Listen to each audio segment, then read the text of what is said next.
Oh my God. Didn't get this work. Ladies and gentlemen, boys and girls, children of all ages, good morning, Mr. and Mrs. America, and all the ships at sea. Welcome to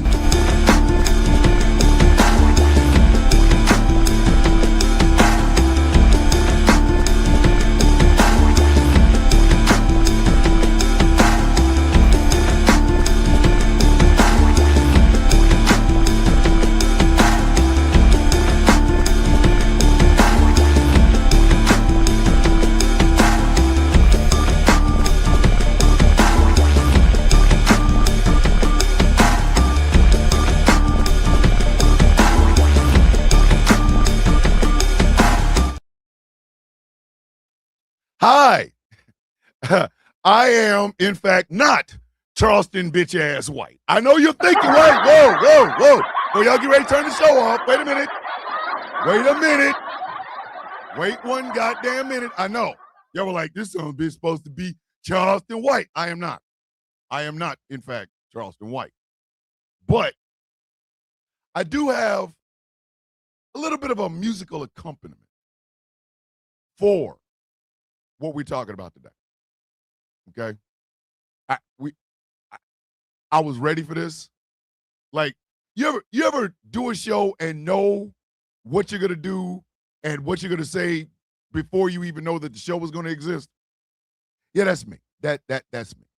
You see, I've been waiting many moons to talk about this raggedy little bastard. I have. In fact, I have music for him. I do. I truly do. I'm not making this up. Matter of fact, let me see if I can find it. Where is it at? Oh, wait a minute. Is that it? Yep, there it is. All right. It how to best describe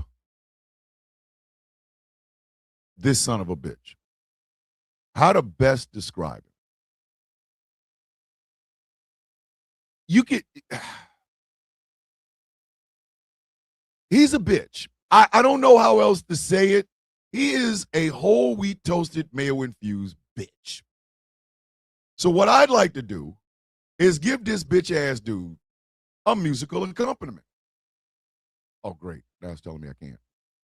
Okay. All right. Okay. Tell you what. Move that. Take that out of there. Because I don't know if it's possible for a black. Well, I think maybe Clarence Thomas might be like, you know what I mean? Like it's giving very much Clarence Thomas. It's giving Clarence Thomas if he was a clown. It's giving very much Clarence Thomas if he was a clownfish. That, ladies and gentlemen, is Charleston White. So before we begin, allow me to give Charleston White his bitch ass flowers. The bitch ass flowers he so desperately deserves. Here you go. And if you be a bitch, you can be a bitch.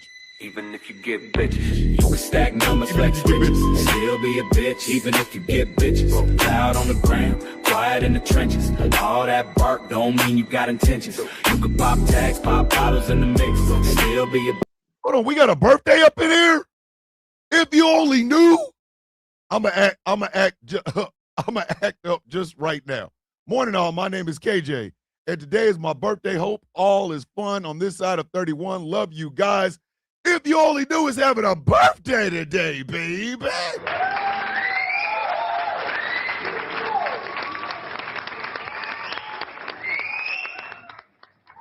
Birthday love. Don't you even do it.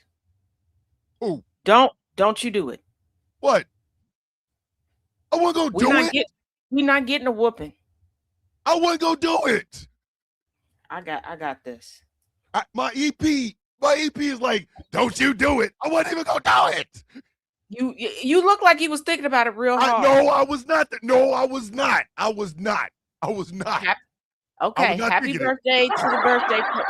Yeah, happy birthday to the birthday person. And Happy birthday to you.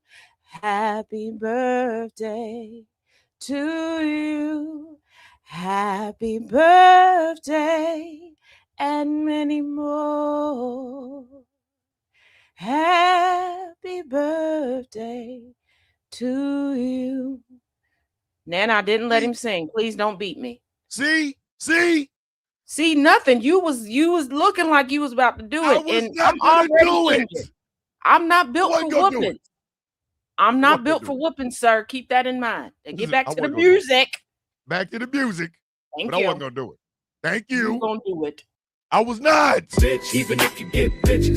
Swagger in the spine, listening to glitches. Mirror don't lie. You a bitch. My witness. You loud with the laugh, but you fold in a second. Sweet, tough talk, then ghost when you beckon. Claim you a king, cause you swim in attention. But a crown don't fit when it's glued to pretension. You pillow talk secrets, you gossip in circles. Throw dirt on a name just to feel like you fertile. You flex like a fighter behind when it's friction. Your whole persona just a Wi-Fi connection. You measure your worth by the bodies you stack. You crumble the moment somebody push back. You need validation like oxygen tanks. Apologize quick when the pressure get cranked. That ain't alpha, that's fragile and frantic. Masculine mask, but the stitching is panic. Post like a wolf, but you howl like a kitten. All of that flexing, just noise from a kitten. See, women ain't trophies and sex ain't a spine. Respect ain't a filter you slap on a line. You can win in the sheets and still lose in your core. If courage ain't living behind the decor. You can stack numbers, flex riches, still be a bitch even if you get bitches.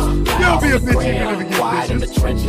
All that bark don't mean you got intentions. You can pop tags, pop bottles in the mix. Still be a bitch even if you get bitches. Swagger in the spine, listening to glitches. Mirror don't lie. You a bitch. My witness. You jealous of friends, competition with brothers. Smile in they face, then you slide under covers. Sensitive ego, combustible pride. One little joke and your temper collide. You chase every trend just to stay in the loop, but can't hold a promise until the whole truth. You talk about loyalty, fold in the storm. Morals evaporate soon as it's warm. You mad at the world cause you hollow inside. Blame it on women, the system, the tide. But growth feels scary when mirrors get honest. So you rather stay loud than admit that you modest. You confuse attention with love and respect. Confuse intimidation with earning a check. Confuse being feared with actually strong. Confuse being right with just being loud wrong. Real ones don't need an audience clap. Don't need a highlight to cover a lack. Stand on their word when the room get tense. Integrity thick, no need for defense. You can get women and still be weak. If you crumble when truth starts speak, you can get digits and still be fake. If your handshake softer than what you take, you can have charm, you can have game, character missing, it's all the same. You ain't a villain, you ain't a king, you just a boy with a louder ring. So here's the verdict, no need to switch it. If ego your backbone, you still a bitch. If you can't grow, can't own your flaws, then all that clout just paper book plus. You can stack numbers, just flex rich, still be a bitch even if you get bitches. Champagne nights, designer stitches, still insecure in your private clutches. You can run game, make hearts do flips. Everything measured by hips on hips. Manhood, people and fame and fling. Stand on your square. Era Transit Business no longer going to deal with unruly customers. Congratulations. JR, RJ, congratulations, brother. Congratulations. Never stay where you are not respected, RJ. Remember that. But ladies and gentlemen, today is about this troglodyte little bastard. So old Chuckles is watching the Aspen Acres wildfire from his home to the southeast of the evacuation area. God damn, Chuckles. Are you safe? Chuckles, don't be playing around, man. Don't be playing around. Mess around and find out we done lost Chuckles and shit because the fires and shit. Be safe out there, brother. But yes, ladies and gentlemen, that is the topic for today. This troglodyte that y'all see on the goddamn screen right now. I'm letting y'all know I'm going ham because I've never liked this little bastard. I have never, ever, ever liked this little bastard. This is one of the many fire attractions you can listen to on GCPR Live app. I'm telling y'all need to get that app, man. Y'all can hear Be a Bitch on GCPR long before, because this is like, these are album cuts. Like, This is all building up to the release of Honey Sauce, the Sono sessions. I'm just telling y'all. I didn't buy all these goddamn CDs for myself. I don't even burn CDs anymore. What am I doing? I don't even burn CDs anymore. But yes, you can hear that now on the GCPR app. Download it on iOS or Android. But yeah, I have never liked this little bastard. I will make this abundantly clear. I have never liked him. Ever. I'm still trying to figure out why he gets as much respect as he does. I'm telling y'all the truth. I have never liked him. When he first came on the scene, I said, who in the F let Smeagol have TikTok and Instagram and shit? Well, he is Black Smeagol. Some bitch he is Bleagle. He is Bleagle. Look at him. Charleston White is known for Wrong Address, a movie. WOH, We Out Here, a movie. And Stay Humble with Brando Kev. I don't care what he's known for. Already packed and ready to go when the order comes, but the winds will be blowing away from me today. Good. But be safe. Please be safe, Chuckles. Chuckles, you a part of this family. You a coffee bean for real. Good morning, big sis DJ. Love you so much. So yeah, I have never liked this little bastard. I will not make any secret of it. There are certain people within the world that make my booty hole itch.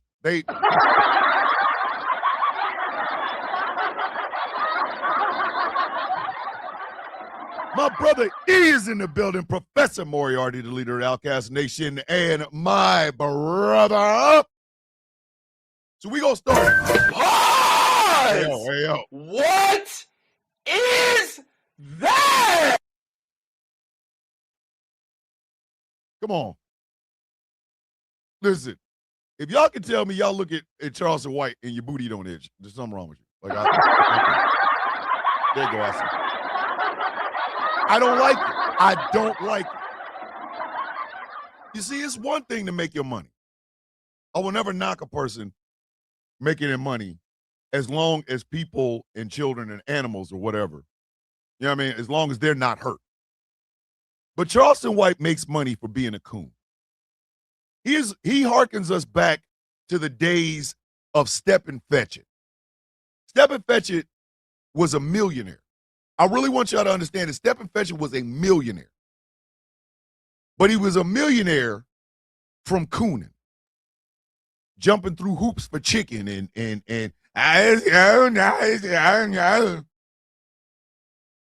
that's what he got made. That's how he made his money. Step and Fetch It did it for the money.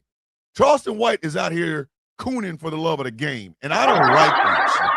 I hate that. To coon for the love of the game? You just out here buck dancing for the love of the game? Because who is paying this little raggedy son of a bitch? Okay, I'll add him to my list. Hey, E, I'm surprised he wasn't. I'm surprised he's not the ink of the list. E, I am not playing. This is one of the cool-tastic. What is it? What does the T Nathan calls them? The coon-tastic coon brigade, Rocket Raccoons. He is a piece of shit. Because if he was just cooning for whatever, fine. Get your paper. But when he entered himself into shit like the Carmelo Anthony case, that's when I realized somebody needs to knock his bitch ass out. Somebody needs to beat his monkey ass. So that is the topic this morning. Coon ass Charleston White. So I hope y'all bought something to drink. Let's get into it. Godzilla -1 Ultimate Roar. Let's get into it, kids.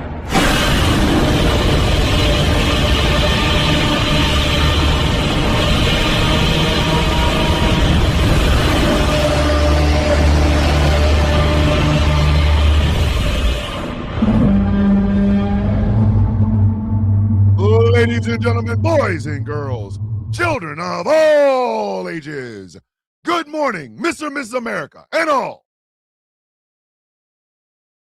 The ships at sea, welcome to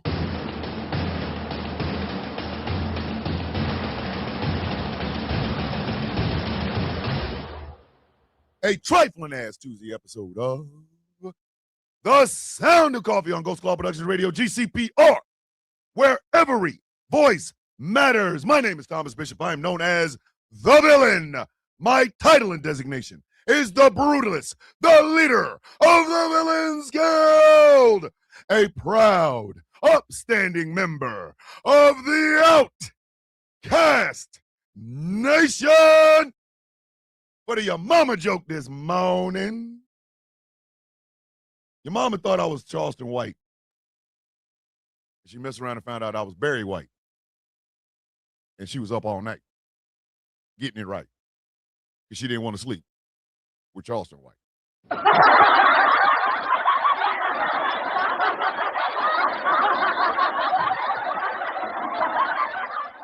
Doo-doo. Listen, that doo-doo from Man of Steel will always be around someplace. Anytime y'all hear me go, doo-doo, just understand the cape is flowing. And if I'm really nasty about it, and I go and do something like this, I go, doo-doo.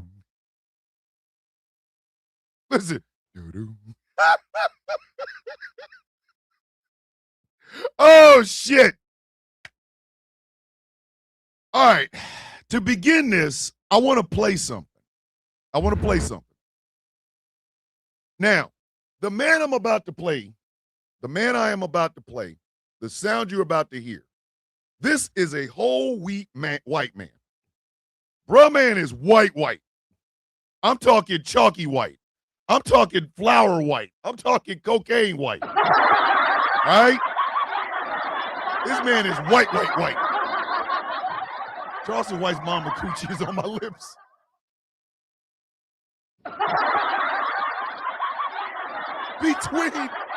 Between J. Thomas and E, both of y'all go to the corner. Charleston White looks like Cat Williams on crack. And then you got, this is E. Now I want you to imagine this coming out of E's mouth with that British accent.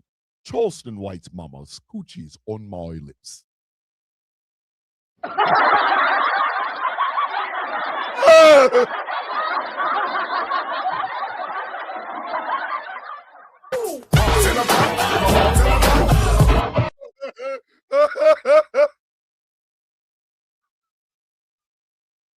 Why? What are we doing right now? What is wrong with you two? Both y'all to the corner. God damn it. Before I forget, let me go ahead and get this over with, because I know how this works. Y'all gonna be saying this shit, and y'all gonna be like, hey, man, I don't get nothing for that. Yes, you do. Here you go. Kobe. Everybody come get one. Kobe. Everybody come have a Kobe. Kobe. We cooked them hey, these are overnight Kobe's.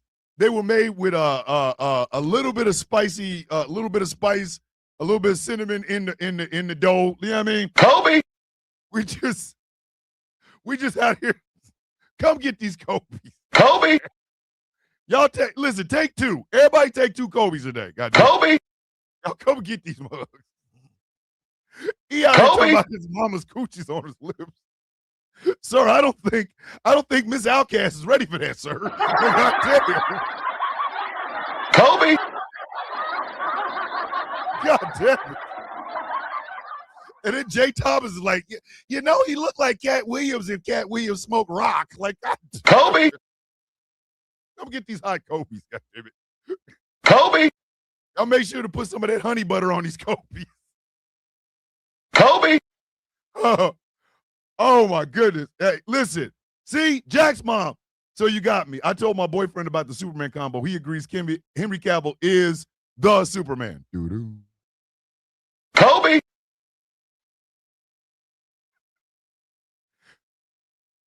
Coochie on my lips. Doo-doo.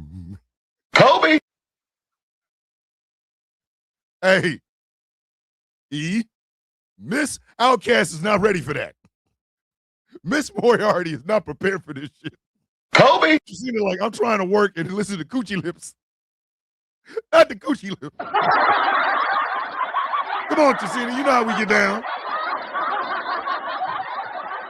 Chasina, there may be Coochie Lips in this. Listen, these Kobe's are brought to you in part by Jay Thomas and Professor Moriarty. Kobe. Oh, shit, Humble Hummingbird with the $1.99 super chat. Donations. Gifts. Gifts. Hey now. So, again, the man I am about to play for you, this man is extra creamy white. If you look at him, you thinking this sumbitch is a white supremacist, but he is not.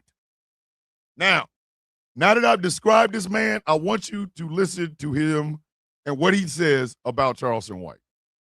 He gonna get me, man. Charleston White, but not never in his one-eyed life run into me and think we just gonna be. You can't pay me. You can't pay me. You can't even come on to me. It's a done deal. You signed, sealed, and delivered. Then you threatening me on Adam 22? Why Adam just giggles with you? I like Red Dog. Evidently, you ain't got no respect for me, Adam. Not none. Because I don't let now fucker like that make it around me. I'm different. I'm a different breed, Adam. I told you that when I was on your show. I don't let no man disrespect me or my people. And I'm going to tell you something else. You can't even say too much about white people around me without me getting on your ass. And I don't even white people like that. You going to give me, man, Charleston White, but not. Mind you, this man who goes by the name of Red Dog, if he was any more white, he'd be clear. We got a new member to Ghost Call Productions Radio, Miss Humble Hummingbird. Welcome. I see you over there, Jamila. Listen, dude's name is Red Dog. He does have a red beard. He does have red hair. And I'm not disrespecting him. This is just an observation because he shouldn't have been in this red room making this. He ain't got no eyebrows. Like, bro, man.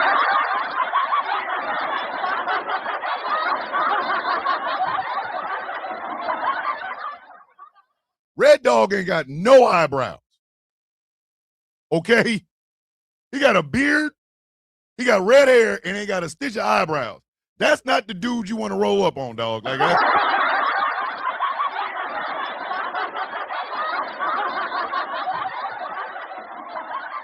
There are two types of people that scare me on sight. Dead ass. Two types of people that scare me absolutely on sight. On sight.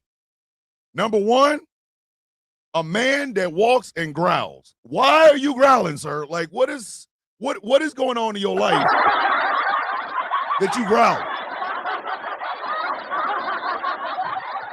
Y'all seen him. Just be walking around the street going, hey, home, buddy. Hey, whoa, what's going on? You growling at the sun? What is wrong with you, sir? Like, what did the sun ever do to you for you great growling at? Ah!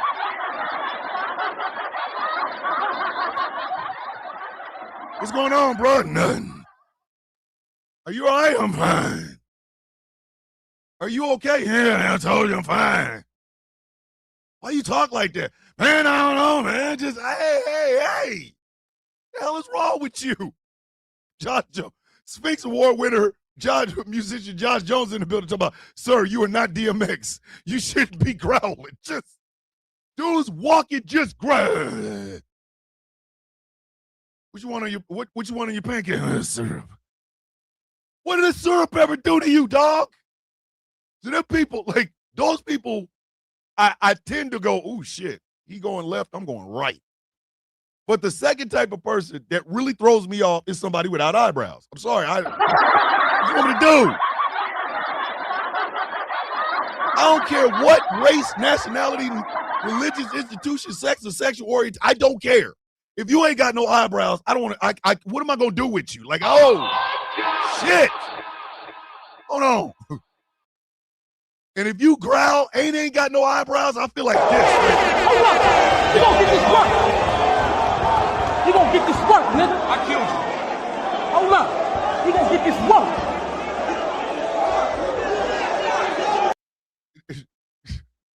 Growls like Charleston White mama after my lip action. Elijah, are you okay? Do I need to call somebody over there, dog? Is that what I got to do?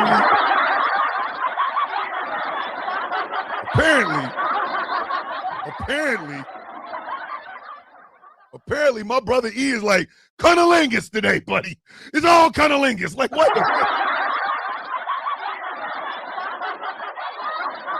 Growling and bricked up. Listen, E, I get it. You were 5 hours ahead of me, so it's already the afternoon over there. Well, sir, I know damn well you ain't walking on the street talking about the word of the day is cunnilingus. Sir, wait a minute. This man, all right, listen, I ain't the one that said it, but I need y'all to look at it. I ain't the one that said it. Pause! What is that? Sir, to announce that is kind of diabolical, sir. Do you, partner? Listen, do you, my brother? Listen, my brother in Rao, do you? But will burn this planet down before I spend another minute living among these animals. That was the executive producer. She's like, hey. I have juicy lips, sir. Hey, man, come here. Sir, it's a Starbucks. It's a Starbucks.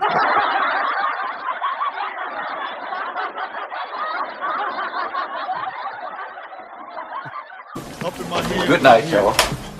Hey, Dread, we gonna make damn sure you ain't in your head after this over with. Bring all that luscious, delicious, ness that is the Dread one up in here. Come on in here, woman. Get up in here. We'll get you. We gonna love on you. So, Red Dog has no eyebrows, and the more I look at this picture, the more I think either he shaved them or they walked away. I don't know. I cannot possibly tell you. What have you done? I don't know. So let's talk about Charleston White.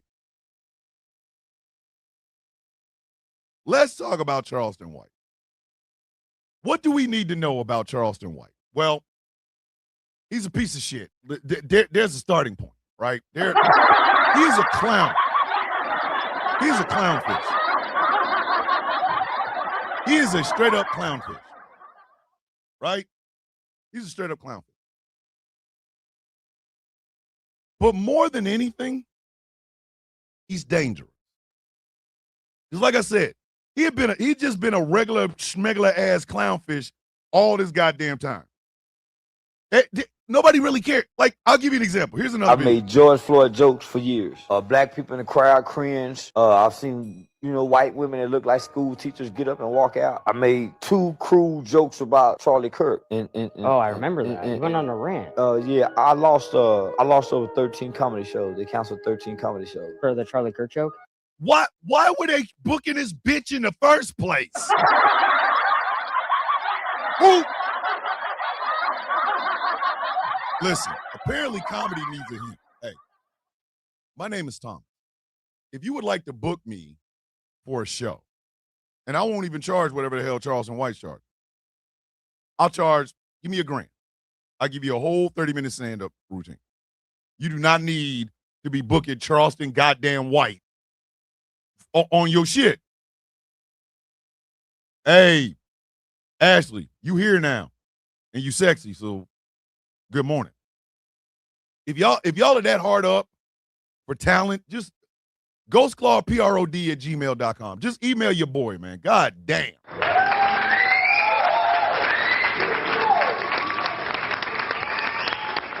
Why would you book this jackass as a comedian? Because I'm sorry, I like to laugh. If it has not been painfully apparent over the past 2 years, Thomas Bishop enjoys a good guffaw. I have an entire soundboard that basically leads to laughs. Okay? Where the hell do you think? Listen, look at this. Listen to Mama this. still working in them $10 houses? That is a joke about your mother being a prostitute. That is funny. Your mama still working them $10 houses?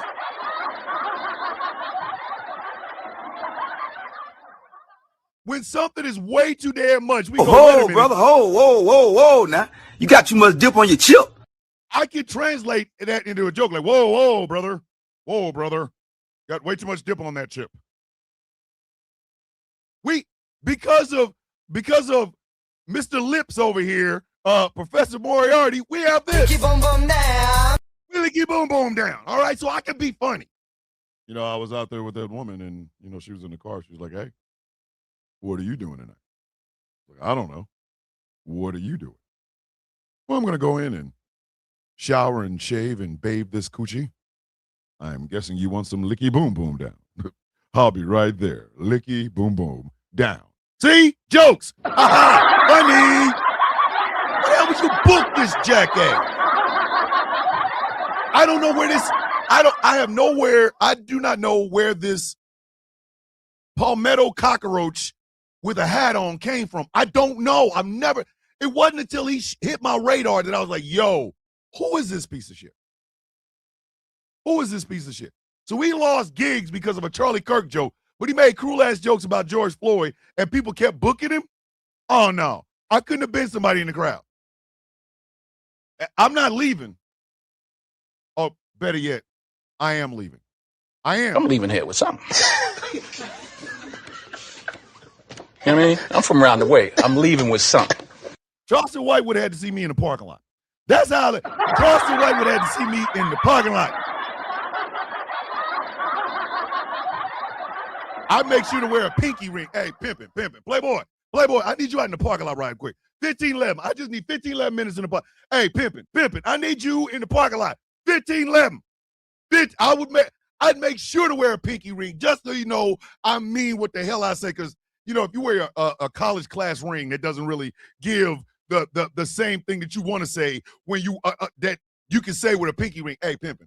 Hey, Playboy.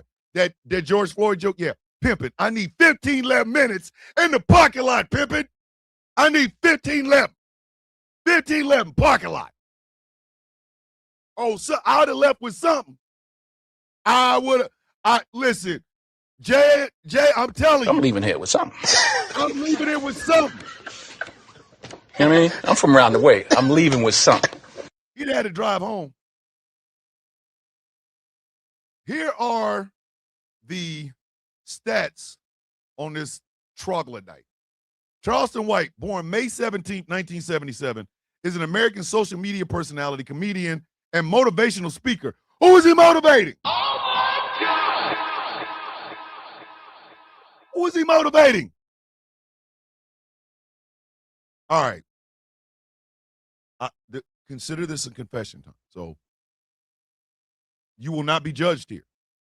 You will not be judged here. But I need a show of hands in the comment section. Who has been inspired? G-Man, good morning, brother. All the way over on the Instagrams. Who has been inspired by Charleston White? I'm going to just sit here. Just go ahead and raise your hand. If you have listened to anything that Charleston White has ever done and been motivated to do something, please raise your hand. You will not be judged. You will not be judged. No judgment here. None.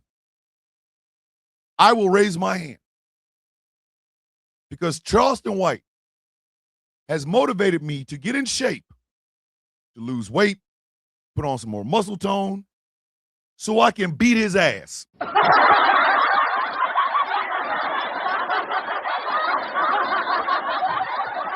I've been inspired to steal on his ass.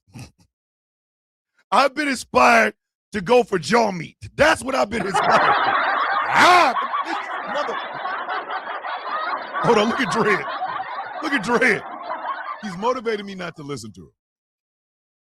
Listen, one of the things I love about Dredd is Dredd is Jersey for real, for real. I don't care where she lives. She's Jersey real for real.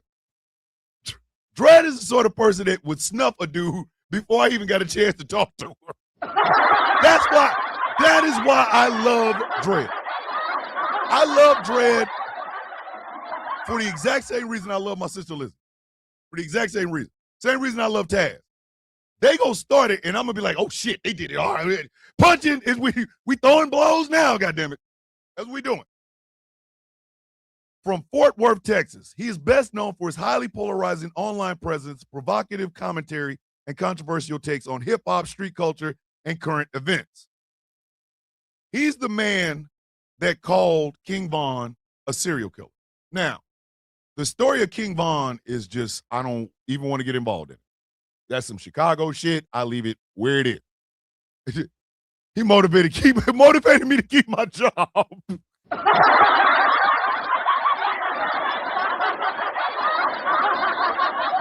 me tell y'all something. Somebody motivating you to stay exactly where you are in your job is disgusting work. A crackhead with a serious addiction wouldn't take advice from him if you dangled a boulder in his face. Yo, man, if you listen to Charleston White for 25 minutes, you get this 8-ball. You get this 8-ball. No, I'm good. I'm going to rehab, bitch. Look at Dredd talking about passing me my Timbs. You see what I'm saying? Hanging out with Dredd would be just, it would just be nonstop hilarity. It would. Be like, yo, that's your girl. No, mother, you want to look like his girl? Like, Dredd. He was just asking for directions. Ready to whoop his ass. Need to duck out early. Have a great day, everyone. Love you all. Shaft, be safe out there, brother. Thank you for stopping by. We love you. Be safe on them roads, brother. Please. Early life and past. At age 14, White was involved in a robbery that resulted in a murder charge. Taz, can we get a big picture of Charleston, please? Can we please get a big picture of Charleston White? Ladies and gentlemen, imagine that rolling up on you trying to rob you.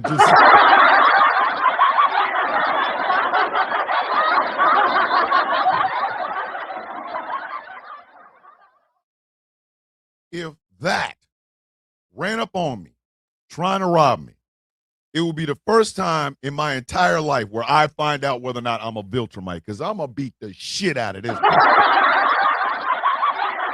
He motivated me to change my dating preferences. Motivated me to stay away from all STDs. He was involved in a robbery that resulted in a murder charge. Him, Hickler. This man, him, on the screen. Dude, right there. Are you out of your gut? Listen, makes me question if I really like men. Christina, Jesus Christ. Annabelle's like, I just step on him. This that you see on the screen was involved in a murder charge. He ran. I don't care what it was. He ran.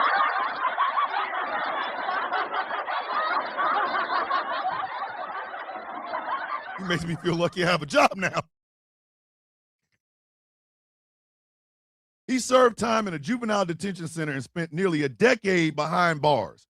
Following his release, he turned his life around, studied criminal justice at Texas Wesleyan University, and founded the youth outreach organization HYPE, helping young people excel. Bro, I was born in the projects. Charleston White would get the business. He would get the business end of it. Hey, Dre, remember we used to say the business end of the business? He motivated me to be grateful I had for fibromyalgia, as I could have been that chronic pain. He is a chronic pain condition.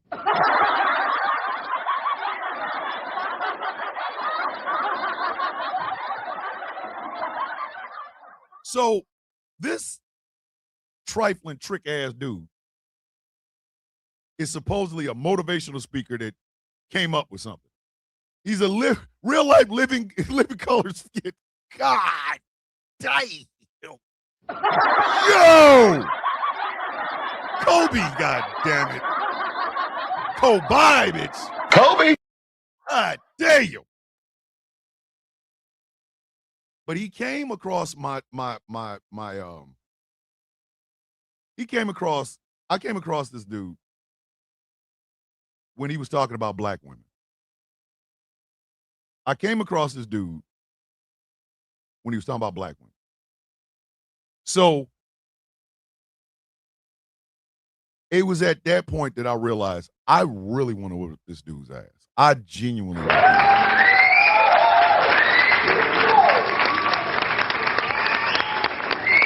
Okay, so around here in these coffee bean streets, we don't use the word safe space. We just do safe space shit. Okay? That has always been how I've lived my life. That has always been how my mother taught me to live my life. You can say the shit or you can do it, but you can't do both. You cannot do both. If you're going to say it, you ain't going to do it. If you're going to do it, you're going to talk about it, you ain't going to say shit, right? Right?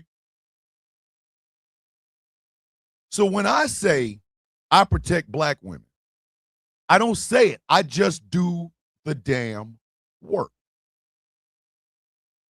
Charleston White was literally that rant he went on, and I cannot find it. He went on a rant in a car talking about dating black women. And I wanted to knock his ass smooth out right in the middle.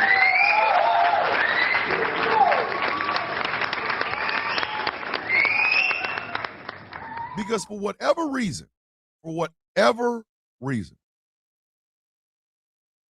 I don't know if it's the social media thing. I don't know. Tommy Davidson played him in the picture. God damn. Not Tommy Davidson. He ever do this? He's a breathing reminder that some people's mamas should have been more adventurous and said yes to butt stuff that night. God damn. God damn.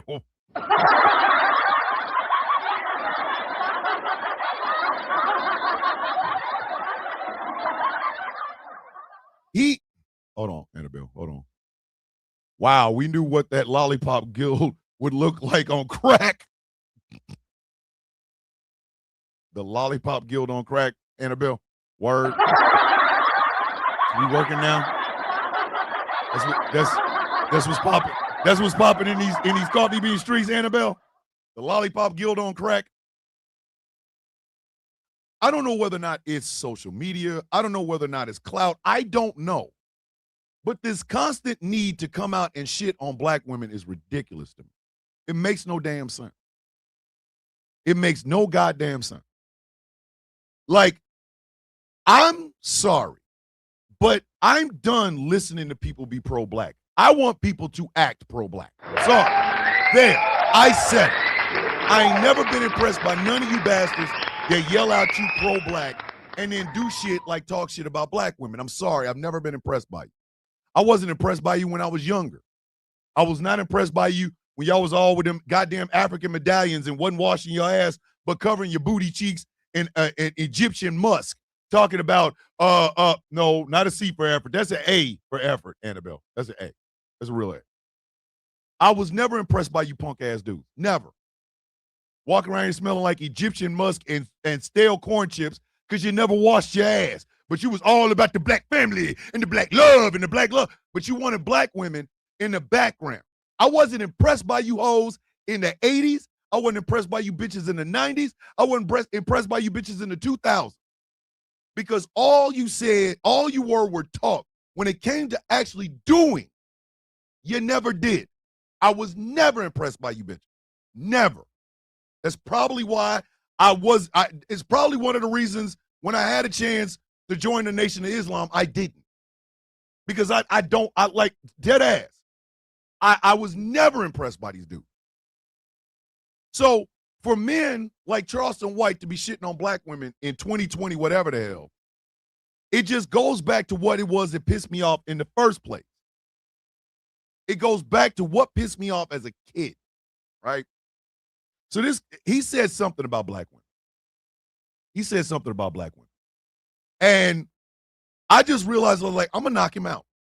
Charleston White and me cannot be in the same room at the same time because somebody going to get knocked out. And since just by looks, I'm twice his size, I will kick a bone out of his ass. So then he starts getting into controversial cases. He calls King Von a serial killer. Cats on the streets in Chicago is like, yo, Charleston, shut your bitch ass up. I don't get into street politics. I don't, because I was never a street cat. I could talk to street cats, but I was never a street cat. So if somebody in Chicago is ready to put paws on Charleston White's ass, what the hell am I supposed to do about it? I got nothing. Hey, what you gonna do?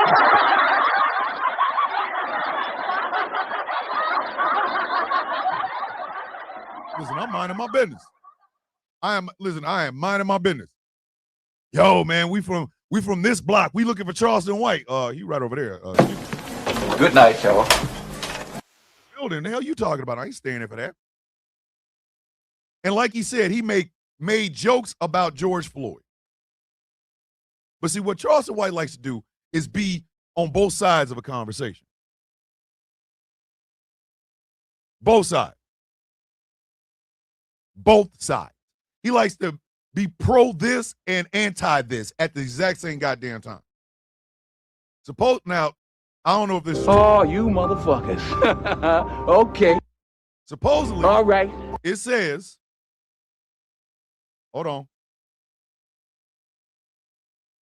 Charleston White confirmed he is in fact dialing 911. I don't know whether or not this is true. I don't know how many ass whoopings that man is taking. I don't know. I don't. Listen, my aunt is 6 foot, 300 pounds. You should meet her and tell her what he thinks of black women. Listen, hey, Dredd, if your aunt start putting, I fought black women. You did? Well, for our gay community, I don't fault white people for their white community. Charleston White, I blame black women for supporting gays and gangsters in our community. What he said next is unbelievable. You fought. I fought our black women for our gay community. I blame them because nobody accepts homosexuality in the black community. Homosexuality and gangsterism. Nobody accepts this more in the black community than black women. Because most of their sons are gays or gangsters. They're not in between. That's why we stand up for guys like George Floyd and not kids like Tamir Rice. We support our gangsters. Let one of our gangster niggas get killed by the police. Let a good person get killed. We act like we don't know nobody. Let a gay person happen. Black women is mad. Black women are the only faction of our community that treat the gay man like he's a girl. And she raised her son to be like the gay dude or the gangster dude she dates. They don't let the black man have access to his children. Soon as the baby's born, she gets named, this is my baby, this is my baby.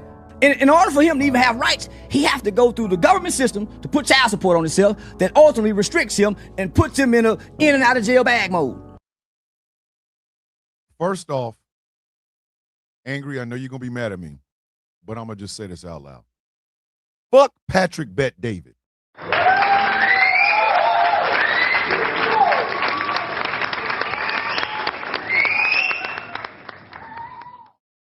I would love to see Patrick Bet David have T. Nathan on the show. In fact, I am literally actively going to start petitioning Patrick Bet David to have T. Nathan on the show. I'm going to actively do this. And I know T. Nathan might be listening. And it may sound like I'm blowing smoke up his ass. But I would love to see T. Nathan get asked those same goddamn questions from Patrick Bet David. I would love to see what happens. And watch T. Nathan unravel that little punk ass bitch in real time. Hey, Patrick. PBD. Hey, PBD. You want to talk to a man that represents the black community? I got one for you. And I guarantee you, you won't be able to get all that cooning ass shit that you got out of Charleston White, out of T. Nathan Farley. I guarantee you. I put money on it. He will run circles around your stupid ass. That's the first part. Secondly,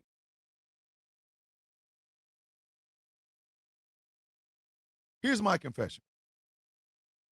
I've told y'all before I'm not a good dad. I've made that abundantly clear. This is what it sounds like when you're dumb and trying to sound intelligent. Thank you, Merv. See, Wrestle Chick, allow me to put my cape on. Doo-doo. Allow me to put my cape on. I admit freely that I was not a good dad. My mental health struggles made fatherhood extremely difficult for me. Extremely difficult. I have 4 beautiful kids in this world. I have great relationships with at least 2 of them. My youngest son has been in prison. He refused to do what his parole officer told him to do. He ended up in prison. My oldest is somewhere in Texas. He's a father. I have a granddaughter. Her name is Bailey. I haven't talked to my oldest son in 3-4 years, at least. And yes, ladies and gentlemen, I was on child support. Yep. I remember once getting a $35 check after child support had gotten done. I had a job where I was making $10.20 an hour. I worked overnight. Overtime was mandatory. I was doing 12-hour shifts at night. And I came home with a $35 check. One of the biggest motivating factors for me to join the United States Army at 30-something years old was that. I had paid off my child support, paid off the arrears, everything. I did. My kids are grown. I have a 32-year-old, 2 26-year-olds, and a 22-year-old. I say all that to say this. Can I be bitter and blame the mothers of my children? I could. But I also know I bear some responsibility in it. I never abandoned my children. I never ran away from them. Never did. Was I always the best father I could be? No, I wasn't. And I admit this. I say all that to say this. For men like Charleston White to say that bullshit in some sort of defense of black men is goddamn ridiculous, because white men leave their kids too, goddamn it. You're right, E. There is no playbook on being a parent. And like I said, my mental health was deteriorating. The coin came from that. I could give y'all a reason and a rationale for actually why it happened, but let's just say it was very dark. At one point, my sons stopped being my sons and they became abstracts. These things. I did not meet my youngest. I did not meet my daughter until she was 2.5 years old. I didn't. My story is my story. My story is my story. There are a lot of men who are in the situation where they're put on paper and stuff like that. Parenthood is a complicated thing. Parenthood is a complicated thing. But one thing statistically is true. On an episode of the Say Cheese podcast, Charleston White stated that he does not want his own daughter to date black men, expressing a preference for different racial backgrounds due to his personal philosophies and experience. One thing is absolutely true. This is one thing that is statistically true. Black fathers, whether they marry the mothers of their children or not, are more active in their kids' lives than white fathers. Go look it up.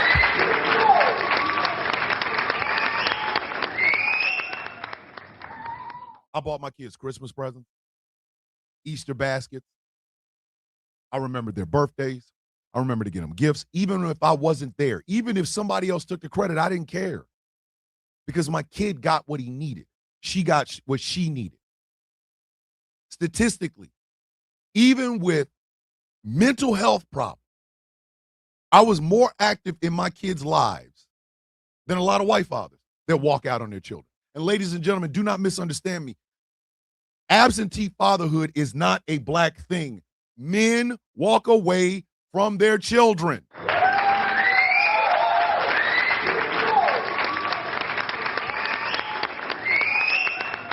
White frequently criticizes modern relationship dynamics, arguing that women who hold excessively high expectations of a man are unrealistic. He notably called out women who he feels cannot be satisfied in a relationship. Ladies, Keep them goddamn standards up. Y'all better keep them up. Y'all better keep them up. Let me tell you something. That woman in that house right now, that is my North Star. My North Star. When I met her, when we first started dating, she had standards. She had things that mattered to her. She had standards. It was my job to meet them. I had standards. It was her job to meet them. This is why she's not, that my woman, stay home, make pot roast. We're equals. That is my partner. That is my right hand. I'm her left hand. This idea that, oh, well, women have too high standards. What? You mean wash your ass? Like it? Black fathers lead across multiple engagement categories. CDC studies show that 70% of cohabitating Black fathers bathe, diaper, or dress their children daily. Additionally, 41% report helping with homework every day. And they're highly active in reading to and playing with their children. Even among non-resident fathers, Black fathers maintain a higher rate of daily or weekly contact than other groups. I'm the product of a single mother. My father literally was in and out of my life. But because my mother's ideals were so strong, I got everything I needed from her. My father, do not get me wrong, I love my father to this very day. His examples that he gave me were things that he was not there for. But when he was, he gave me little nuggets, and my mother reinforced them. When you shake a man's hand, you stand up, and you look him in the eye. You don't sit down, you stand up. You take no bullshit from anybody. Know your worth. Understand and respect your goddamn self enough to not have to kowtow, kiss ass, or play some version of what these people want you to play. My dad taught me that. And my mother reinforced it. So there. And for Charleston White to say this, I don't know what it is about some black men. You are the queen of education. I love what you do and how you appreciate you for all the hard work and dedication. So you look at Star. Look at that. Giving out flowers. But back to this monkey face bitch. So he says these things.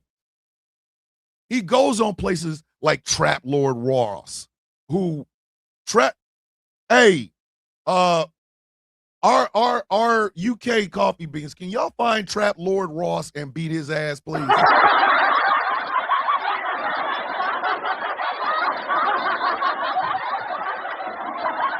He ain't but that big. Get him. Listen, I know you know some hard, you know what I mean? I know you know him. Just send him over to Trap Lord Ross's house and have him just crack his goddamn cranium. I have never seen a white guy so interested in the hood. I never have. If you go to Trap Lord Ross's multiple YouTube pages, you will see that all he talks about is gangster shit in the streets that he's not in. The man ain't in none of them goddamn streets. Like, if you don't get he's in LA now. Oh shit. Hey, he ain't check in. Hey, rolling, hey. My Crip and Blood brothers and sisters. He ain't check in. Need to get him. Need to get him. Look at him. Need to get him. He in LA. Get him. He looked like if Eminem was disguising himself to try to walk into a Mormon church. That's what he looked like.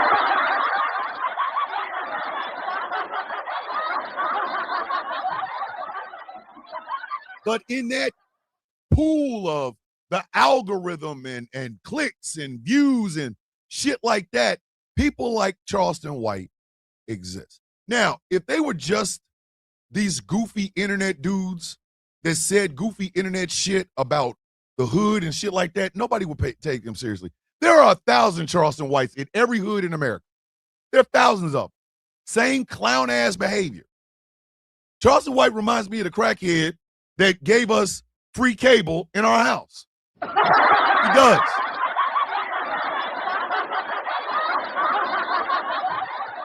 I told y'all the story about the one time my sister and I were at home. Why does that man look like the best part of him was left on a mattress?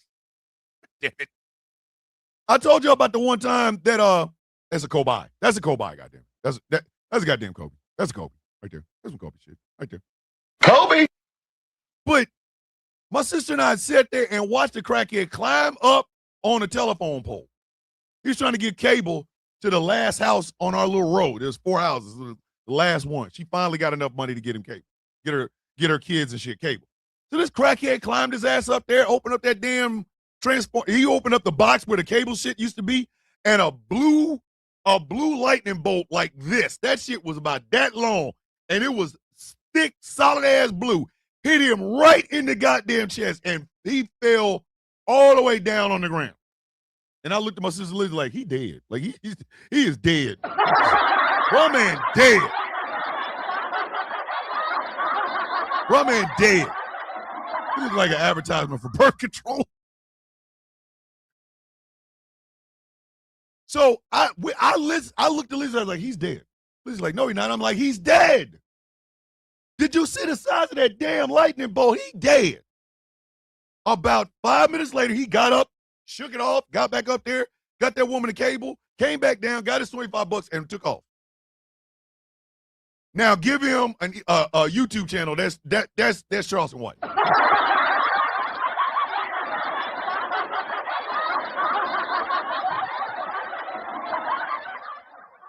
But then came the Carmelo Anthony case. Then came the Carmelo Anthony case. I'm gonna say something on this. I'm gonna say something on this show that might be controversial, but I really honestly do not care. From everything that Jeff Metcalf has said, that the Metcalf mama has said, from all the ways, how the hell is it? You know your boys are bullies. You have a report from a cheerleader who went to Cane's restaurant after a game where your sons were on the team and they lost. The cheerleader is there with her friends. Your sons show up with their friends. And your sons bully this teenager, bully this cheerleader on your team so badly that the parents of said cheerleader write a letter to the school and they say that your son was harassing and bullying them and threatening them. You know for a fact that your kids bully people because you've gotten reports. But you want to tell everybody that on the day your two badass twins and their two friends met Carmelo Anthony, they were angels. Bitch, if you don't sit your stupid ass down, sit down.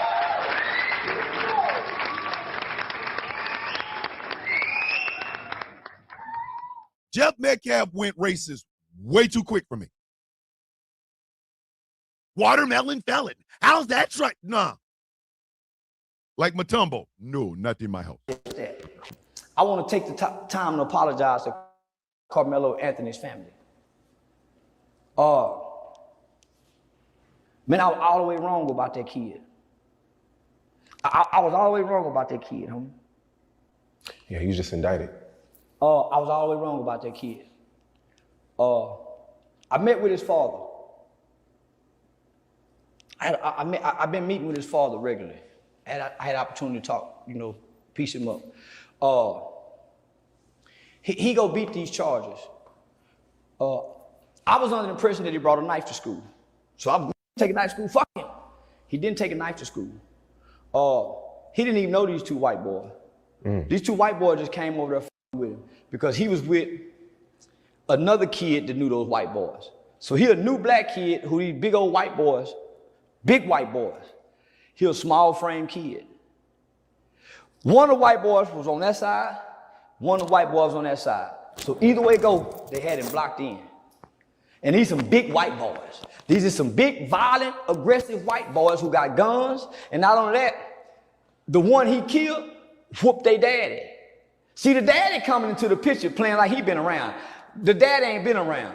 We would think the black dad ain't around. The white dad ain't around. The mother don't even identify the daddy as the husband. So he must have been an abusive father. He ain't even been in their life. So he just coming and getting the light. He just coming and getting the light. So he a low down dirty cracker. His sons are bullies. They bullying on the kid they no, because he black. Get from up under the tent. Man, y'all tripping. I ain't going nowhere. And they got a reputation of beating up people. The one he had to style, I love you. He broke his daddy's ligaments. Big old strong cracker. He should have killed both of them. He should have killed both them Peckerwoods. With a nigga that's minding his motherfucking business, that don't bring harm to nobody. This kid ain't a bad kid. These bully white boys just fuck with the black baby. So now they trying to make it about race. No, it ain't about race. Justice was served when he killed that cracker. Self-defense. And the reason I say that is, anybody. Now, that was Charleston White before. Hold on, don't play the video. I ain't putting no goddamn money toward that. Don't play it yet. Don't play it yet. Don't play it yet. That was Charleston White before. So once again, for everybody that is trying to frame Austin Metcalf as this beautiful, God-kissed child who beat up his father, who wasn't in the home, was not in the home, was not in the home. This abusive-ass man who didn't raise his son. And his mama's on TikTok talking shit. F that bitch too. Morning, Rach. Good to see you. This was Charleston White talking about this Metcalf family before. He was all on Carmelo's nuts. He had met Carmelo's dad. His dad explained what happened. One black kid, 4 white boys. This was Charleston White a few weeks ago. Please play the video. Oof. I'm trying, man. Listen, I am trying. I'm trying not to get mad. Boy, his daddy too goddamn weak for me. I don't like a weak nigga. His dad ain't willing to die, kill, or go to jail for nothing. That nigga just wants some bills paid. Carmelo, my heart go out to you if you ever see this video one day. Nigga, I'd rather stand with the Jeff Metcalf nigga than I would with Carmelo's daddy. Nigga is weak, dark side, and conservative. Let me tell y'all something. And I really want y'all to understand something. Black folks walk a very perilous line. We know the justice system ain't for us. It's just them. We know this. So when one of our children is hurt or one of our children is harmed and there's spotlights everywhere, we know that there are certain ways we are allowed to handle shit, and one of them is not violent. We can't do it. We'll get them bones of Martin Luther the King in our goddamn face in a heartbeat. We know this. Carmelo Anthony's father was not weak. He was a black man in America who cares deeply about his son. For people like Charleston White to believe that somehow, because this man didn't want to go up and burn up and kill and everything else, what? So he could end up in the cell next to his son? He got other kids. See, the narrative around the Anthony family and the Metcalf family fell right along racial lines. Somehow Carmelo Anthony came from a broken home and his daddy was out there and his mama went, which was bullshit. It was bullshit. Carmelo's mother and father have been married for years. Very well-paid family, mind you. Very well-paid family. Everybody always talks about what they do with the GoFundMe money. Pay for their boys' defense. But they had jobs, both of them, and raised their children. Meanwhile, trailer park ass, the Metcalfs, are everything they tried to make Carmelo Anthony's father and family to be.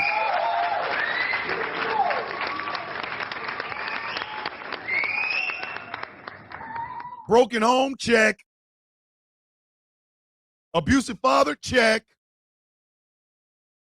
Bully ass sons, check. Mama's trying to raise the kids as best and know possible, check. The Metcalf family, it's a broken home with a violent father and bully ass sons, but somehow the narrative was Carmelo Anthony was this little badass kid. If the races were reversed, they'd have Carmelo on tour. Yep, there you go. Thank you. Thank you.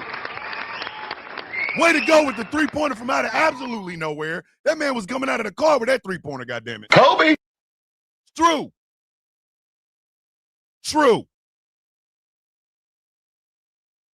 But Charleston White wanted Carmelo's daddy to go and be violent. In America, in 2026. This is how effed up America is in 2026. Y'all hear a story about a 1-year-old catching a bullet in the rib cage and dying. And it isn't until you find out that the mother, the aunt, and the child are black when you go reach into that bag of excuses for why black death is necessary. The mother had to have stole the Pampers. Couldn't possibly have worked and paid for them. No, that's impossible. They had to have been driving towards the cops because, you know, the niggers hate the cops. Couldn't possibly be that they were driving the other goddamn direction.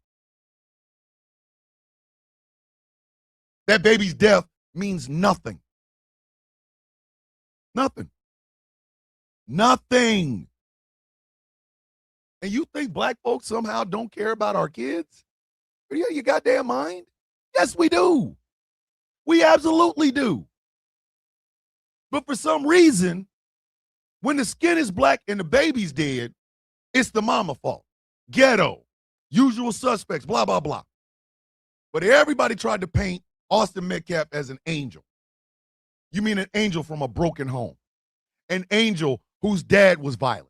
An angel who was violent towards his own dad. Word. For real. But that's not the end of Charleston White. It's not. $12,000 so far off the Mellow Boy. The shirt is selling. Make sure you get those Watermelon Felon shirts at www.therealcharlestonwhite.com. I made a fucking killing so far. Charleston White started selling shirts using the catchphrase that Jeff Metcalf made popular, where is a picture of Carmelo Anthony, whose head is a watermelon. It says watermelon felon, guilty of murder. And Charleston White is selling these on his website. I'm going to say something out loud that might sound controversial, and I don't care. At that point, somebody should have put a round in Charleston White's head.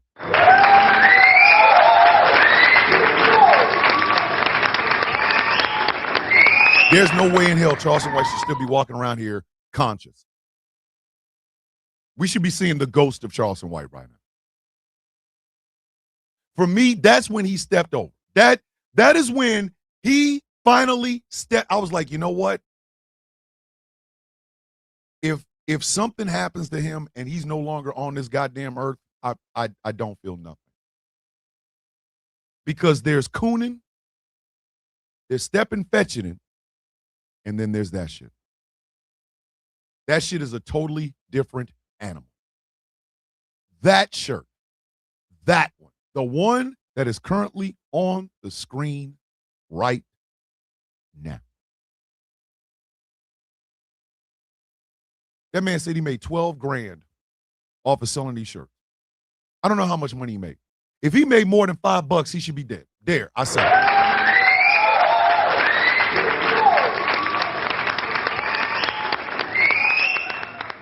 Because at that, people screaming, save the children, are the same people celebrating when babies die over water bottles, candy bars, diapers.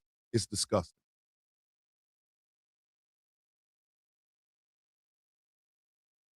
I will never, ever ask any coffee bean or any white person in general. I will never ask them to step in the shoes of a black person. I won't. Because it's impossible for them to do. But I want you to think about something. I want you to think about this. Imagine if your kid had to defend themselves. Bullies, a cop that thinks that they stole something, whatever. Imagine if nobody listened to your kid. You've raised this kid right, gave him those quote unquote family values, whatever. And in the blink of an eye, more than smoking out with your beautiful self. In a blink of an eye, your child, the child that you brought into this world, the child that you raised, changed diapers, gave milk, taught him how to do everything. In the blink of an eye. Because somebody doesn't believe your kid, who you know for a fact is a good kid, somebody snatches his life away. Somebody snatches his life away or her life away. The conversation between Asian Americans and African Americans are about tensions that have always existed. When black folks tell Asian brothers and sisters about the harassment and shit that we get when we walk into their stores, somehow we're victims. Answers to economic woes like redlining, like the tax base of these red line communities going to help these little white families and roads and shit like that.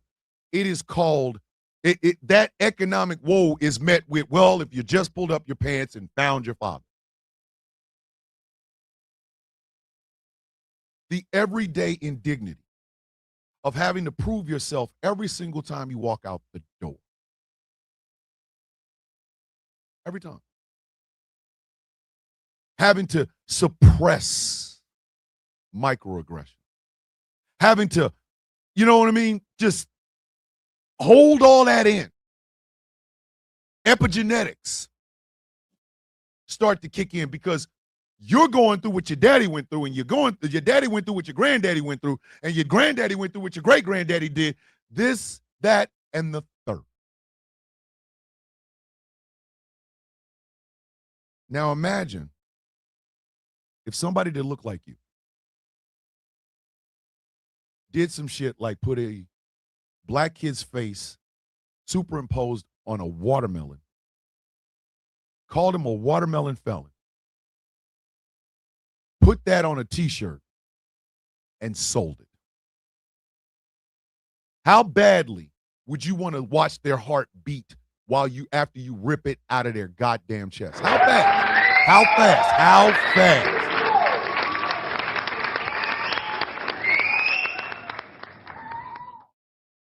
Thomas, with 10 toes down, I can tell you for sure I'm not strong enough to walk in a black person's shoe.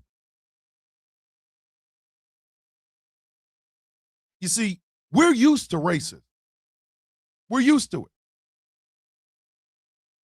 But when it comes from somebody that looks like us, it stings just a little bit harder. Just two ways to piss off black folk. Two ways to piss off black folk easy. We are having a conversation with another community about tension. Here come the white community. That's the first one that pisses us off. The white community coming in, well, you guys are, who told you to talk? Who the hell told you to talk? The hell you over here for?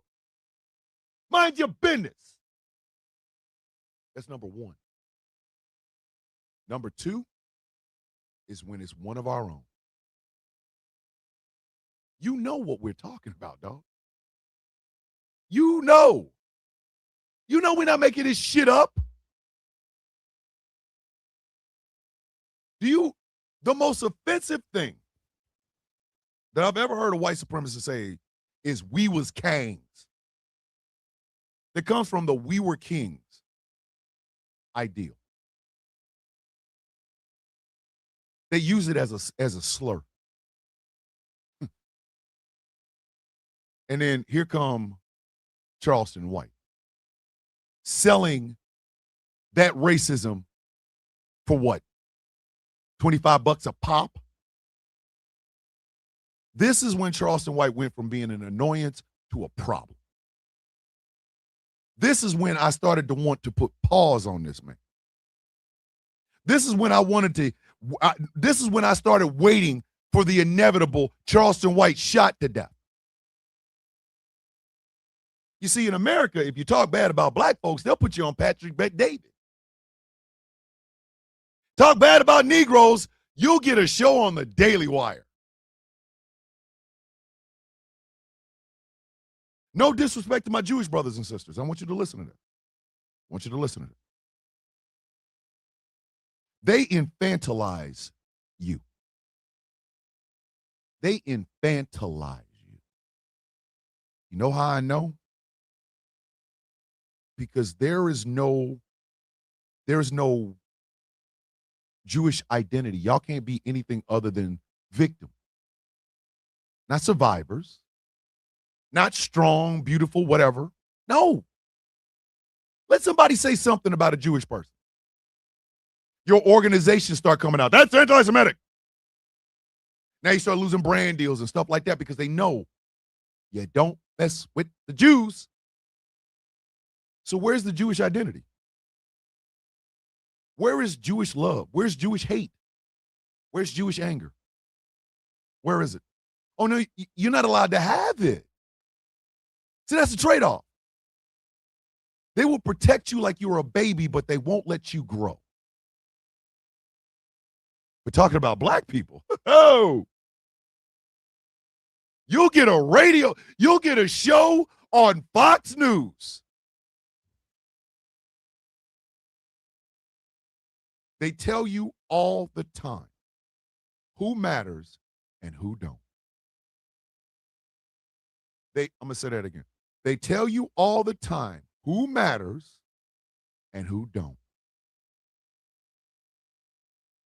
You can never, ever allow a Jewish person to live, to breathe, to be anything other than this small, oh my God, everybody's coming after me. You know, one of the reasons I love Bill Goldberg is because he's the exception to the goddamn rule. You see what I'm saying?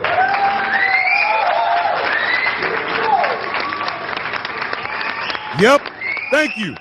They're only like that because they want to bring about the end of the world and see Jewish people as the vehicle to do it.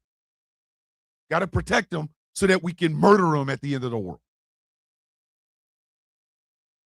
That's why people, white folk, I'm going to just say it, white Europeans, love to chastise black people about slavery with Jewish people in the Holocaust.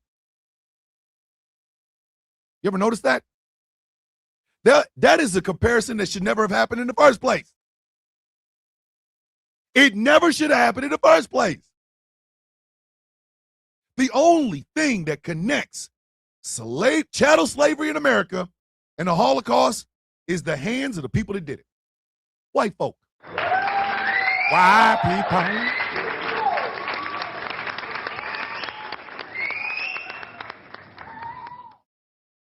Deny, attack, reverse victim, and offender. Yep. But when you black, when I say we ain't got no allies, I mean just that. We ain't got no goddamn allies. Do you understand the cost of standing up for black people? Do you understand the cost? This is why I hate that word ally. Hate it. It is a slur. To call yourself an ally, you might as well just go to my mother's grave and piss on it, because the result is still going to be the same. I'm going to find you and beat your ass. I hate that word. Hate it. I prefer an accomplice. You see, an accomplice does all the work that an ally says they do without half the recognition, because they don't do it for the recognition. They don't. They do not. You don't combat racism in front of a camera. You combat racism at the dinner table. I said what I said. I said exactly what I said. You combat racism at the dinner table, where it's just your white mama, your white daddy, your white sister, your white brother, that one white uncle that smells bad, the one white aunt that keeps smoking weed and everybody and trying to pretend like nobody knows that she's smoking weed. There's where you fight. That's an accomplice. No goddamn ally. Why? So you can stand in my face? I'm an ally. Hey, bitch. Hey. Go over there. Go over there. Go over there before I forget that my mother told me not to hit a woman. Go over there. And the other aspect of accomplishedness is this. When you see a Charleston White, you ignore them.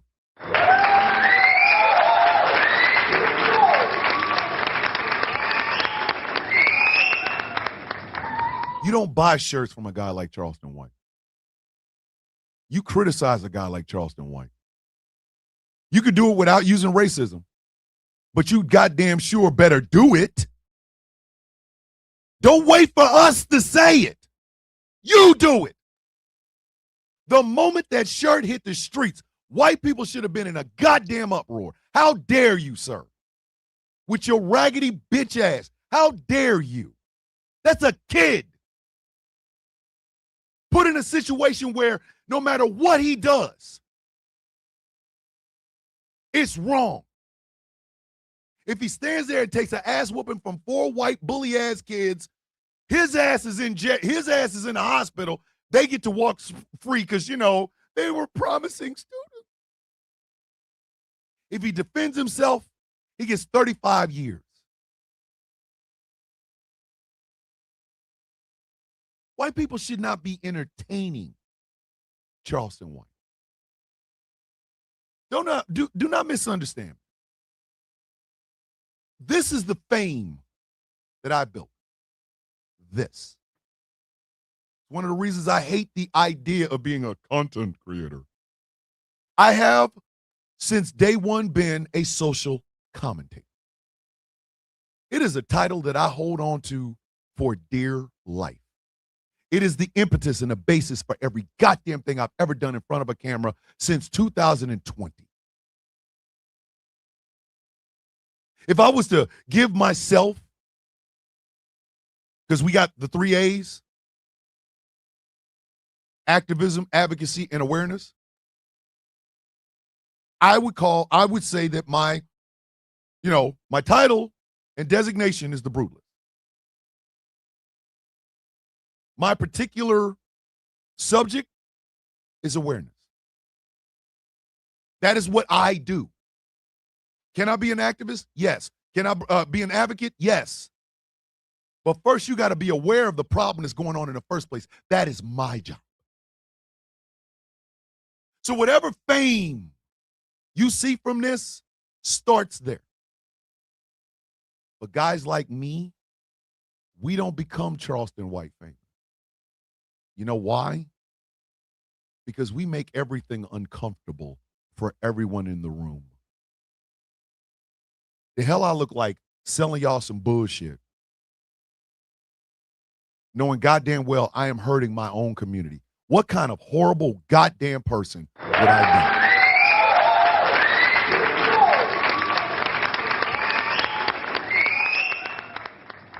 I'm surrounded by black men at work. Those are the same men who call me aggressive, combative, etc. The black men who dare to treat me fair, the other black men don't like them.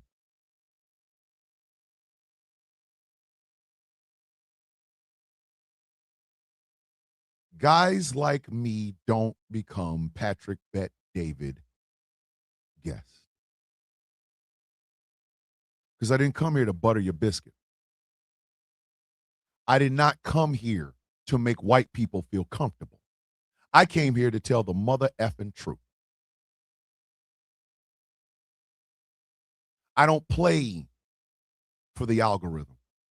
It's not my job. Exactly. He beat Terrence Williams to it. Terrence Williams is Charleston White, the fully mutated version of Charleston White. I said exactly what the hell I said. I said exactly what I said. Ain't taking none of it back, baby. Charleston White is the cocoon, and out of that cocoon comes Terrence Williams.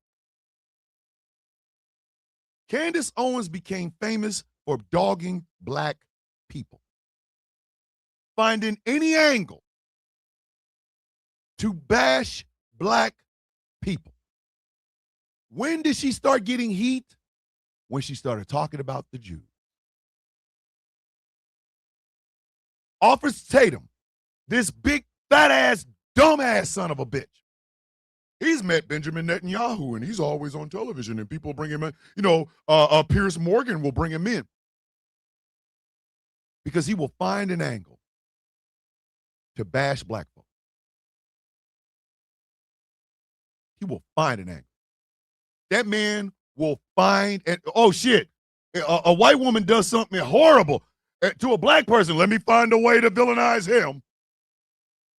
The story of that woman who goes up to a man, this is his house. His house. She gonna ask him, do you live here? Yeah, bitch, I live here.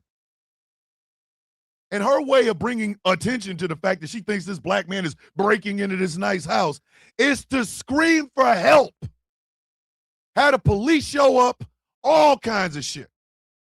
Because it's all caught on ring cam for everyone to see. What does Officer Tatum do? Interview the bitch that did it and her funky ass husband. Because the black guy has to be wrong, right? I'm wrong for making enough money to afford a nice house in this neighborhood. What part of the game is this? That idiot Razook up in New Jersey has the audacity to tell me I have no right to talk about the racial animus that's in the United States because I live in a neighborhood full of white people. Are you out of your goddamn mind? The other one I hate. Oh, you married a white woman. Where I put my penis at did not improve my credit score, nor did it make it to where police don't see me as a 6-foot-tall black man, you dumb bastards. It don't work like that. Exactly. Ever notice the ones who tell the truth are criticized and called pessimistic, accused of playing the victim. They never call us liars. Nope. Because they can't. People like Charleston White become famous because white people are entertained by them. You make white folks comfortable, they will give you money. Especially if you go after white folks' greatest fears. Right now, the new hot, sexy thing is the trans people. Ooh, the trans are coming. Boogie, boogie, boogie, boogie, boogie. You want to protect kids from the trans, but not from the creepy-ass pastor that keeps touching them. And they can't tell you because you're too busy over there looking for the trans. Me debate Dr. Umar. I mean, it could happen. It could happen. You need to believe that the trans are coming to transgender your child at school. You need that because then you will ignore the school coach who is touching your daughter right now. And she can't tell you because you're friends with him. There's always time for black bashing, always. And if I'm not mistaken, let me see who it was that said that.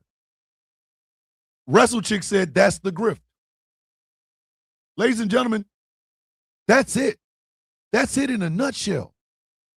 That's the grift. To perpetuate ideas about black people will get you paid. Everybody remembers Kanye West's anti-Semitic rant. Everybody was very, very upset, and we're canceling things because he's so blah, blah, blah, blah, blah. Don't nobody remember when he said 400 years of slavery was a choice.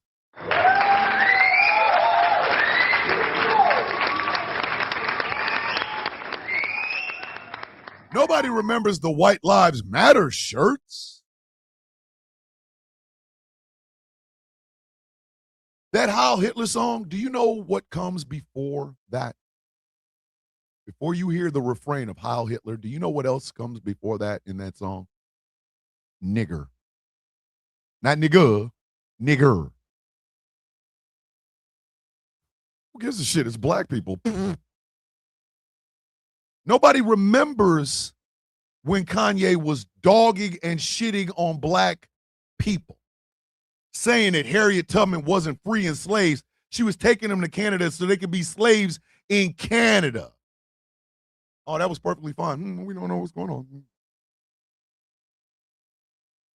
As soon as we start talking about Jewish people, into the conversation, they show you who matters in real time. Who matters and who don't. Kanye was shitting on black people for years. Years.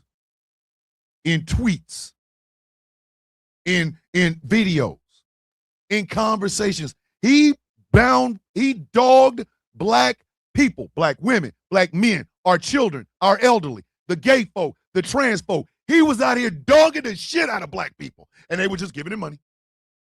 Oh, Kanye West's new album's coming out. If you became right-wing and bashed the black community right now, I bet that house would be paid off. Yep. Yes. I even said in my earliest years of TikTok, I'm talking about year 2, year 3, I said that exact same thing. I'd still be in the TikTok Creator Fund if I was out there bashing black people. I guarantee you.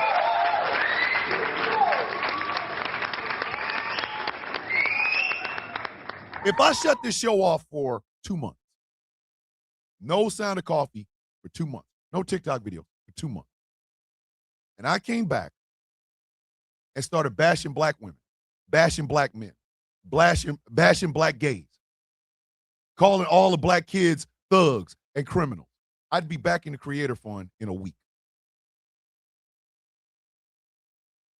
If I spent 6 months doing that, I'd not only be in the Creator Fund, but like Dredd said, I'd pay off this house. I could pay off this house in a year doing that. A year. YouTube would not demonetize this channel if I did that shit. In fact,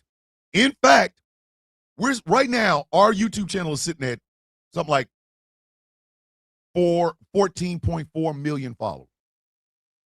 I would double that, triple that in 2 months. Taking the content, the Sound of Coffee would be a right-wing show. And then Megyn Kelly would start calling. Patrick Bet-David would have me on. I would be getting paid speaking gigs. Hey, they want you to come to the Conservative Political Action Committee and speak in front of people, blah, blah, blah, blah, blah. Thank you. Muscles in Nursing is a prime example. This swole meat for no reason ass drug addict ass nurse went from the liberalist of the liberal to a goddamn MAGA darling.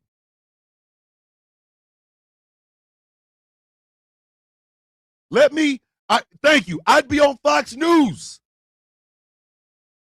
Here we have Thomas Bishop, host of a You Know I'm Right radio show. Tell us about what the blacks need to do. Well, right now, the black population really needs to understand that if we don't find our fathers and find Jesus, we'll never get anywhere. I'd have this house paid off in a year. In year 2, I would buy another house. By year 3, we wouldn't just have a Roku channel station. Nah. We would have a show on Amazon Prime.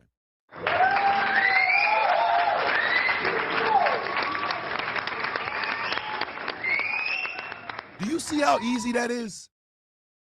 What I explained to you is that they'd have you up there with Van. Thank you. I would be sitting right next to Van Jones. Do you see how easy that is? Do you understand that that temptation sits in every black mind, period? We know the easy route. Some of us just choose not to take it. Some of us just choose not to take it. We actively say, nah, we ain't going there. Because $1 million is not worth my dignity. I'm sorry. I don't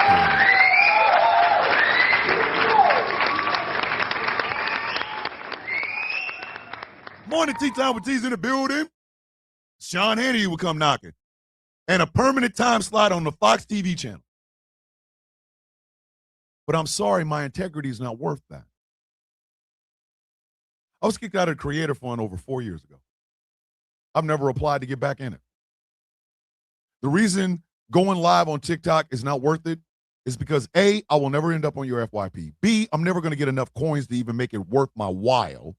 And C, no matter what I say, TikTok's going to find a way to say I'm harassing and bullying somebody.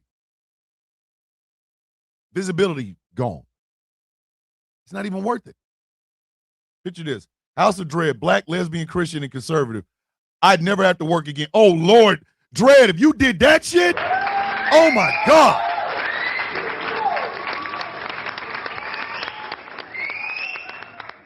Creator Fund doesn't pay leftists anyway. MAGA makes bank, though. Yep. How the hell is it that a person like the older millennial, who is an absolute alcoholic,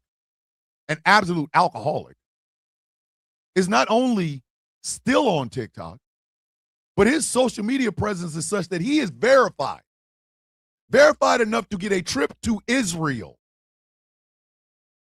Because remember, they show you every day who matters and who don't. Which is why when it comes from one of our own, it hurts a little bit worse. It hurts a lot more than we will ever let on. The slings and arrows we get on a day-to-day basis is one thing. But when some black person pulls out of their quiver an arrow, I don't care where it hits, it hurts. Because we expect better. Like, dog, you know better than that. What are you doing? Why would you feel the need? Why? Why would you feel the need to even come after us when you know better? Ladies and gentlemen, Charleston White ain't stupid. Charleston White is not a stupid man. Do not let that coon-ass bullshit that he does in front of cameras and shit fool you. Charleston White is not a dumb man.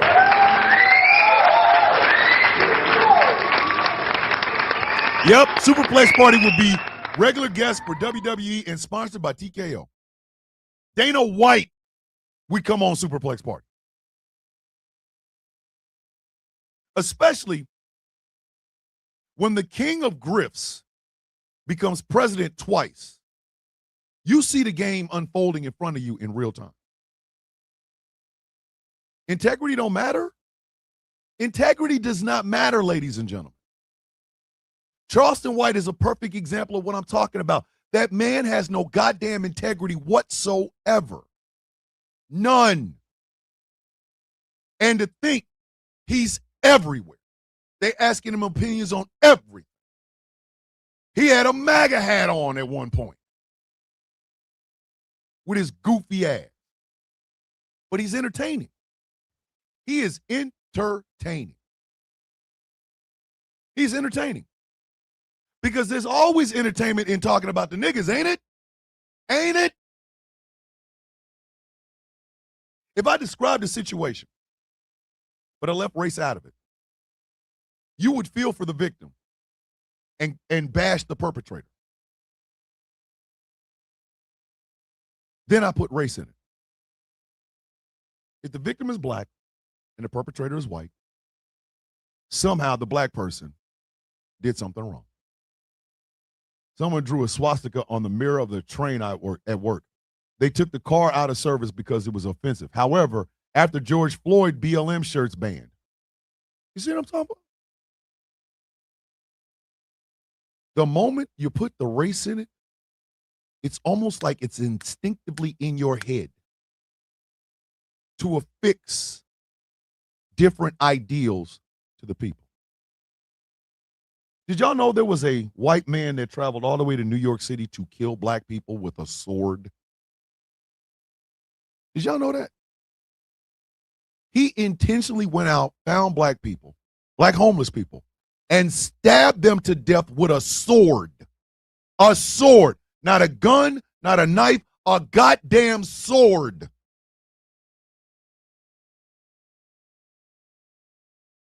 You know why you didn't hear about it? Take a guess. Just guess. Just guess. Guess.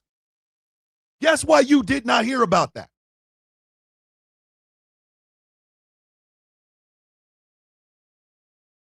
When the victim is black, there always has to be a reason.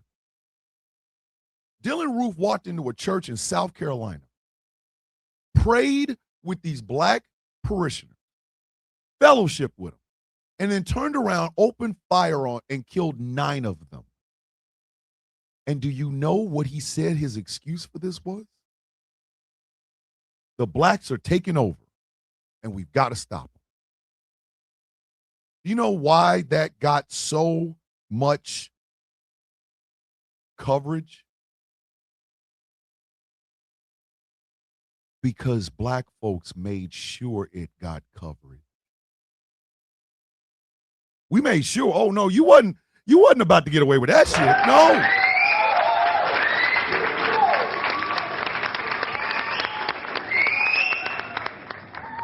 And people really honestly thought, oh wow, if you take down that Confederate flag from South Carolina, somehow things are going to be fixed. Bitch, we don't give a goddamn about that flag. We think it's offensive to be there in the first goddamn place. That's one thing. But taking it down didn't stop the fact that after Dylan Roof killed 9 people in a goddamn church, he got Burger King. Burger King. Burger King. The story about the man in New York City stabbing people with a sword. It didn't make national coverage because it were homeless black people. You give a shit about them. It didn't care. Nobody cared. Nobody.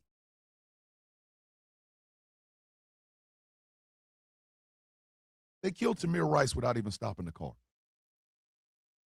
Apparently nobody killed Elijah McClain. Nobody.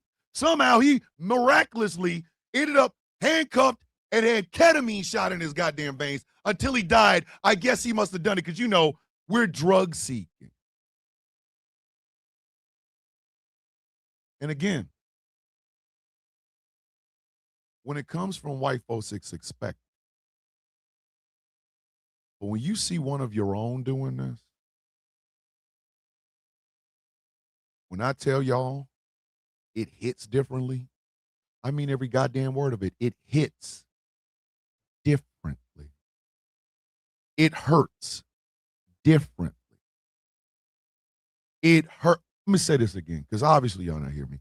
It hurts differently. That's when we want to start thinking about violence. James Harris Jackson, a white supremacist and U.S. Army veteran who traveled from Baltimore to New York City on March 2017 with the explicit goal of hunting and killing black men. On March 20 of 2017, he used an 18-inch Roman-style short sword to murder 66-year-old Timothy Coleman, a black man who was collecting cans for recycling in Manhattan's Hell's Kitchen neighborhood.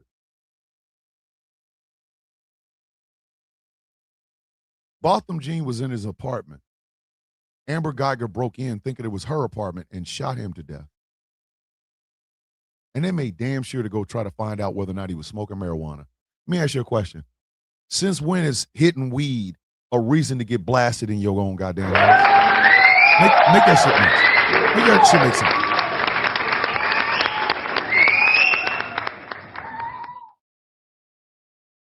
Make that shit make sense. Again, he was killed with a yes, Chuckles, killed with a gladius.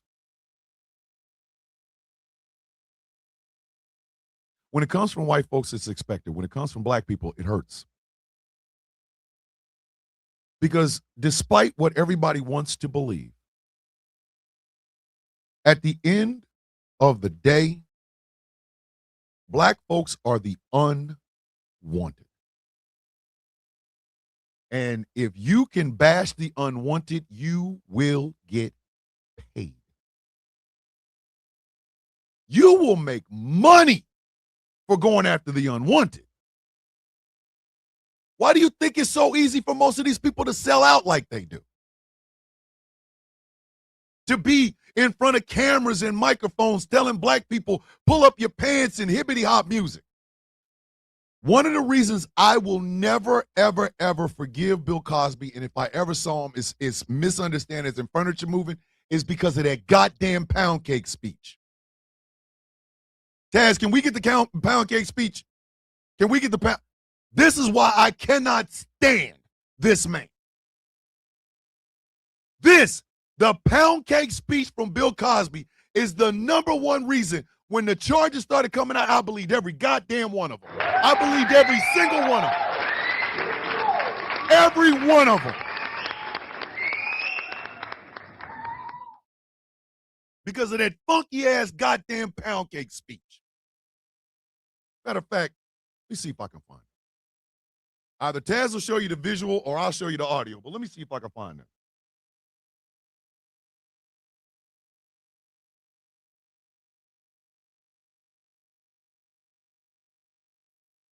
There it is. I found it. Here it is. Analgesic to talk about what the white man is doing against us.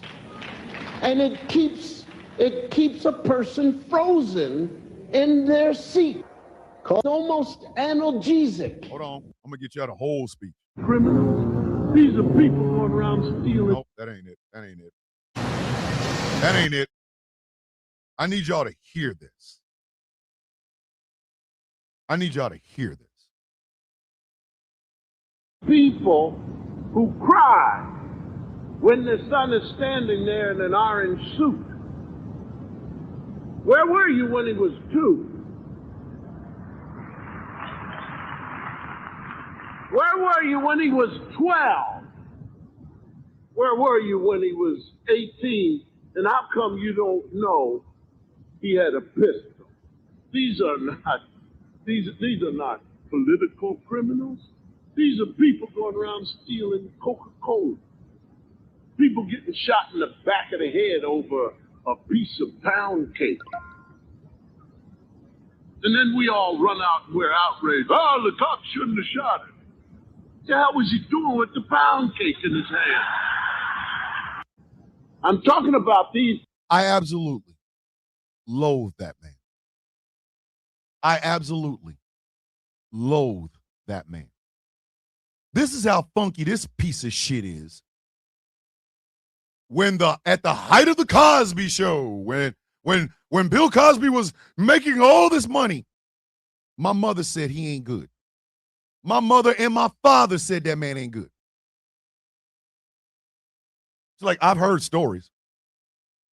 Heard stories. What? Oh, he cheats on his wife.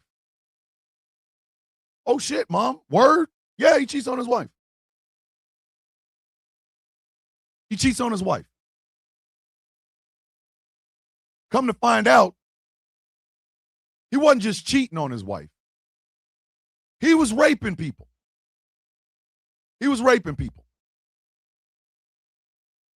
Matter of fact, people. Hold on. Because y'all need to hear this one too. This was the end of Bill Cosby. It wasn't it was this. old black man public persona that I hate. Just gets on TV. Pull your pants up, black people. I was on TV in the 80s.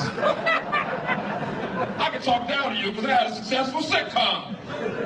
Yeah, it was great women, Bill Cosby, so I raise it down a couple notches.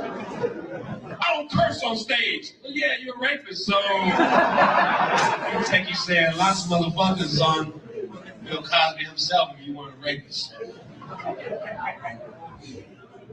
I don't know what I'm doing myself. That was Hannibal Buress. That was Hannibal Buress pulling Bill Cosby's coattail, pulling his skirt. Like I said, when it comes from the outside, we expect it. We expect communities outside of black folks. We expect communities outside of black folks. So when his son Ennis took a but when his son Ennis took a bullet, he was quiet about pound cake. Yep. Where was all that? Where was all that? What was you out there doing with the pound cake? Where was that at, Bill? Huh? Where was it? Maybe if you had been telling Ennis to pull up his pants. No disrespect to the dead. Please understand that. Ennis was an innocent victim of a crime. You know who killed him? A white dude. Killed him for his car. When it comes from outside, we expect it. We expect every community outside of black folks to have some shit to say about us. But when it comes from the inside, when it comes from inside the house, do y'all understand how much that hurts? Do y'all understand how much that hurts?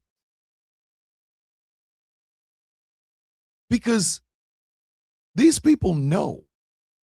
They're not dumb. They're not dumb. They're not dumb. I swear to Christ, Charleston White ain't stupid. He knows exactly what the hell he's doing. Grifting the white people at the expense of black folk. That shit hurts. I get it. The bus is driving over us.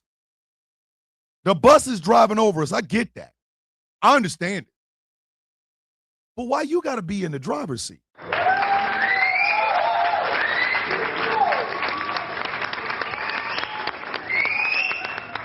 Why do you have to be in the driver's seat? Bill Cosby took that pound cake bullshit on tour, talking to black men about being men and standing up, and white men out here murdering whole families, Bill. Bill, you ain't gonna say nothing? Word.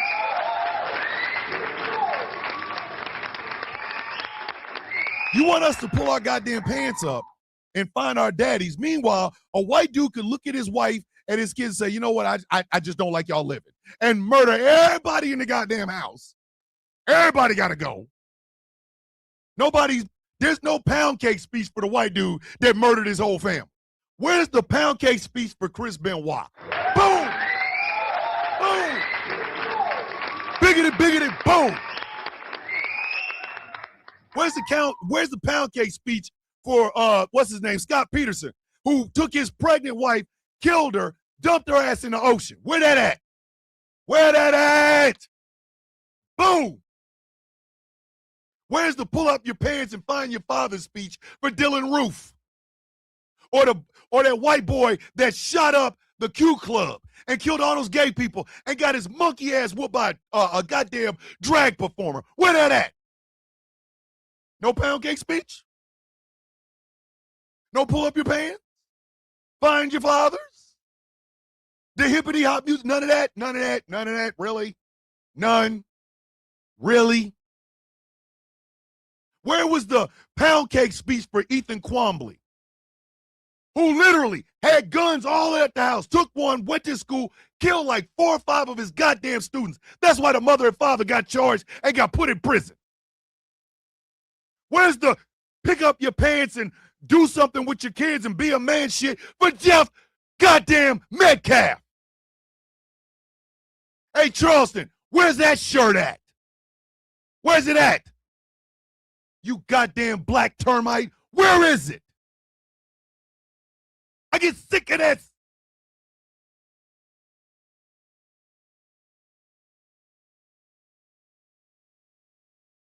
no matter who I married, no matter where I live, as long as I live in the United States, I am a black man first. And I understand that shit comes with a responsibility. Why isn't Jeff weak for not burning things down and going to jail, Charleston? Exactly. Charleston, you got all that smoke for Carmelo Anthony's father. How come you got none of that for Jeff Metcalf?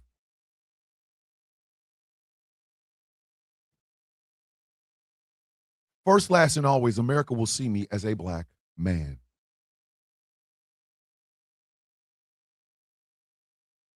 I get to tell people, hey, yo, I'm a co-owner of a radio station. But I got to give you that first, because you're already going to see a 6-foot-tall black man walking in the door. I must act accordingly.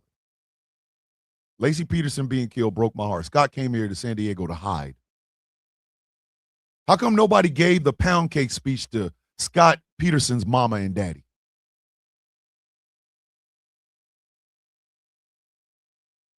When it comes from outside of our community, we expect it. We expect betrayal from our Latin and Spanish-speaking brothers and sisters, our Asian and Pacific Islander brothers and sisters, our Native and Indigenous brothers and sisters, our Jewish brothers and sisters, our Muslim brothers and sisters. We expect it. We expect it. That's why we can knock it off our shoulder. But when it comes from inside the house, baby, when it comes from inside the house, there is a hurt that we will never be able to express in words. Never. It is an ache inside of us. Because we know. We know.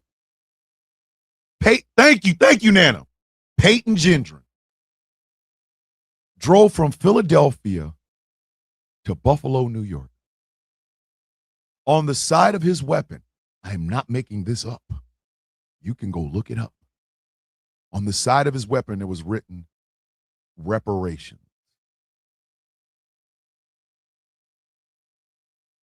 Reparations. Where, Taz?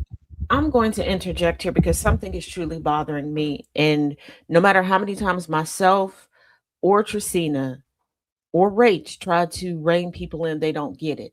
Out of all the names that were listed, why are we stuck on Scott Peterson and his son? Why is that so disturbing to people right now? Why, out of all of the black names and the black bodies lost that were sent to the bosoms of our ancestors, is it the white encapsulated bodies that have triggered an emotional response? How do you come to a black man show and sit and listen and kiki, but the only thing that tugs at your heartstrings is a white woman losing her life? You are letting us know that when we take our final breaths, you will not care. Why are you here? Don't call yourself an ally, not an accomplice, not anything. Because again, with all of the names listed, all of the stories told, since we've been here for almost 2 hours and all of the information I've put out there, you have a bleeding heart right now for white-bodied individuals after all of the melanated, majestically melanated madams in this community that have reached out and made sure that you were okay? But if I turn around and walk away from you, then I am the evil, angry black woman. When we're doubtful of you and we're not trusting of you, you question us.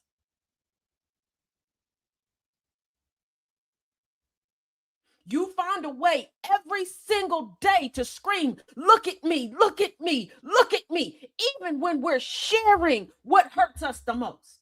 You refuse to listen and you refuse to see us as human, because I promise you, I promise you, if I told you that my pup passed away, you'd have a bleeding heart for her, but you wouldn't shed even a monochrome of a portion of a tear for me.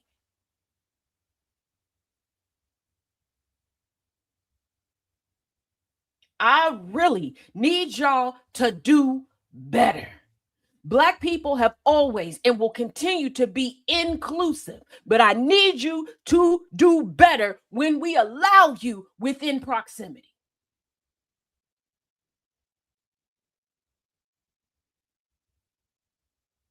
I don't want to sound mean, but I do not give a damn about a white baby until y'all give a damn about a white baby. When we stop having full networks and a laundry list of shows dedicated to y'all offing each other because you had a bad day, because somebody got put on punishment, because you refused to break up with somebody.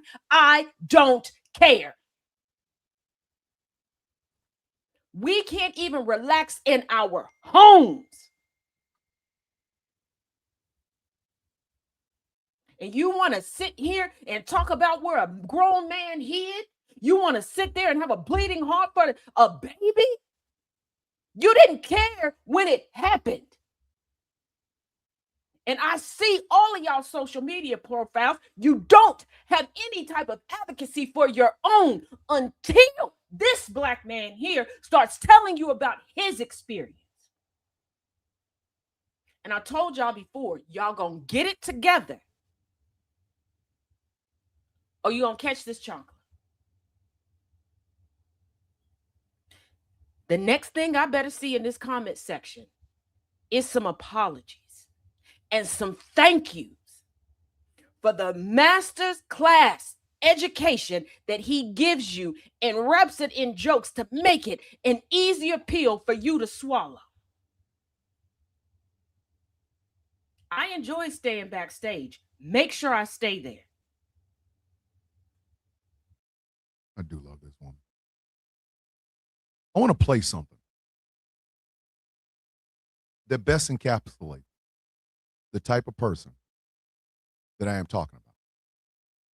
His name is Jesse Lee Peterson. Now, I made a joke years ago about Jesse Lee Peterson saying that any woman that climaxes is turning into a man. But I want y'all to hear this. The man. And this notion that, but the question you really is, think George Zimmerman would have looked at a young white man in a hoodie and thought the same thing, that this guy is potential trouble? Well, George Zimmerman would have done whatever it took to protect himself. It didn't matter to George Zimmerman the color of the man. And this notion that Trayvon Martin was some little innocent kid tiptoeing to the tulips and George Zimmerman had nothing else to do but to go out and kill him, it's a lie. It's an absolute lie. And I think that for the people to mislead, that are in control of this issue, to mislead America in that manner, are very dishonest people. Trayvon Martin was a thug. His parents know that. You know that. I know that. Don't and you the speak folks for who me, sat sir. in on the Don't you jury speak for me. and heard that know that as well. Don't put words into my mouth. There's very little evidence that Trayvon Martin was a thug. The only evidence we have of him ever being violent was in the altercation with George Zimmerman, a much older man who had got out of his car to follow him, ignored directions to follow him, and then got into an altercation. And if you listen to the parents, they'll tell you that Trayvon Martin was clearly, he felt in fear of his own safety. Where are his rights for self-defense? Trayvon Martin was an example of what happens when these black boys and girls are raised in single parents household. And if Trayvon Martin was such a good little kid tiptoeing through the tulips, why did they work so hard to keep his history out of the courtroom during the trial? If he was a good guy, they would have been happy to present that evidence, but they kept it out because they knew that Trayvon Martin was a thug, and that's what it was all about. That is a black man referring to a black kid as a thug. The language, the new nigger, if you will. Thug, Criminal. Just say nigger. Just say it. I wish you would, because it hurts 100 times more when it comes from one of our own. Every black child is raised in a single parent household. Really? Is that a thing? Is that really a thing? Every black child? Every black child. I freely admit that my father was not in the picture, but that didn't mean he was absent. He just wasn't in the picture. He was gone. And then he came back. And he was gone again. Then he came back. He did that my whole goddamn life. But every black child? Really? 6 in one hand, half a dozen in the really? Every black child, we got to have their record. What if they ain't got one? I sit here today, ladies and gentlemen, as a man who has never had a felony. A black man who has never, let me say it again, because I've never had a felony, kids. Never. I've never been booked for a felony. I've never been tried for a felony. I've never been convicted for a felony. Never. Not none. Zip. I know another black man who can say that exact same thing. My brother. Both of us products of the same single mother. Yet for some reason we have walked through life and never, ever picked up a felony. Wonder how that happened. That's weird. So if I go into court because I done defended myself and put somebody's ass in the ground, well, let's bring his record out. What record? My military record? You want to bring that one up? Ooh, college transcripts. Coco. You heard how I said, right? Coco is looking at Jesse Lee Peterson like this. Bombastic side eye. Criminal offensive side eye. Do you understand? And he was on Piers Morgan, and Piers Morgan was on CNN. This is, way to go said it best. By having these people on their shows, they are legitimizing their worldview, and that allows that it to gain traction and grow. When it comes from the outside, it's expected. But when it comes from inside the house, it hurts. Now, this is supposed to be a fun week because tomorrow represents 2 years of GCPR being on the air. And I made a mandate to every show host that we would have fun shows, celebration. So let me give you the celebratory part of this. We do not care. We do not care. At the end of the day, though he is gone, Trayvon Martin in death has led to more life than he was alive. And George Zimmerman can't get a job and can't find a home. Celebrate. Somebody is going to beat the ever-loving dog shit out of Charleston White. It might be somebody I know. Maybe it won't. Maybe a member of the new Black Panther Party will catch him and break their foot off in his ass. That's a celebration. Because, ladies and gentlemen, we are still going to be us. You know why I'll be 40 years old in 12 days? I have worked on the railroad for 19 years. I have no felonies. I live in the Poconos. I have 2 cars. I have a college degree. I'm a black woman. Tell me again how we don't succeed. You see, ladies and gentlemen, and I really want y'all to understand this. This is the celebratory part. You know why I always said white pride leads to violence? Because white pride, number one, you're proud of what? There's no and. I'm white and. I'm white and. I'm white and. That's the first part. And second, our ands are the reason we are proud of who and what we are. I come from a lineage of hardworking people. I come from a lineage of hustlers and faith people. I come from a lineage of people that gave me the tools that allowed me and my good friend Jeff, who was in the building, I'm sorry, Jeff, I forgot to see you there, that allowed me and my partner to create something that for 2 years has given you entertainment, giving you education, giving you the tools that you need to be a better person and live a better life. Has the lessons always been wrapped in sugar and chocolate? No. Sometimes you had to swallow that goddamn pill. It was hard. You needed water. You had to gulp that bitch down. But the voices that gave those to you, look at them. Look at the diversity on this radio station. That is a testament not just to me and Jeff, but to every show host. People like Charleston White fade. They fall out of favor. Then they try to, oh my God, let me fix this. Look at Kanye. Look at Kanye. Out here trying to repair some shit he tore up over 5 years, but he making goddamn sure not to repair it with us. Whoa, fairy goddess with the $20 super chat. Donations, gifts.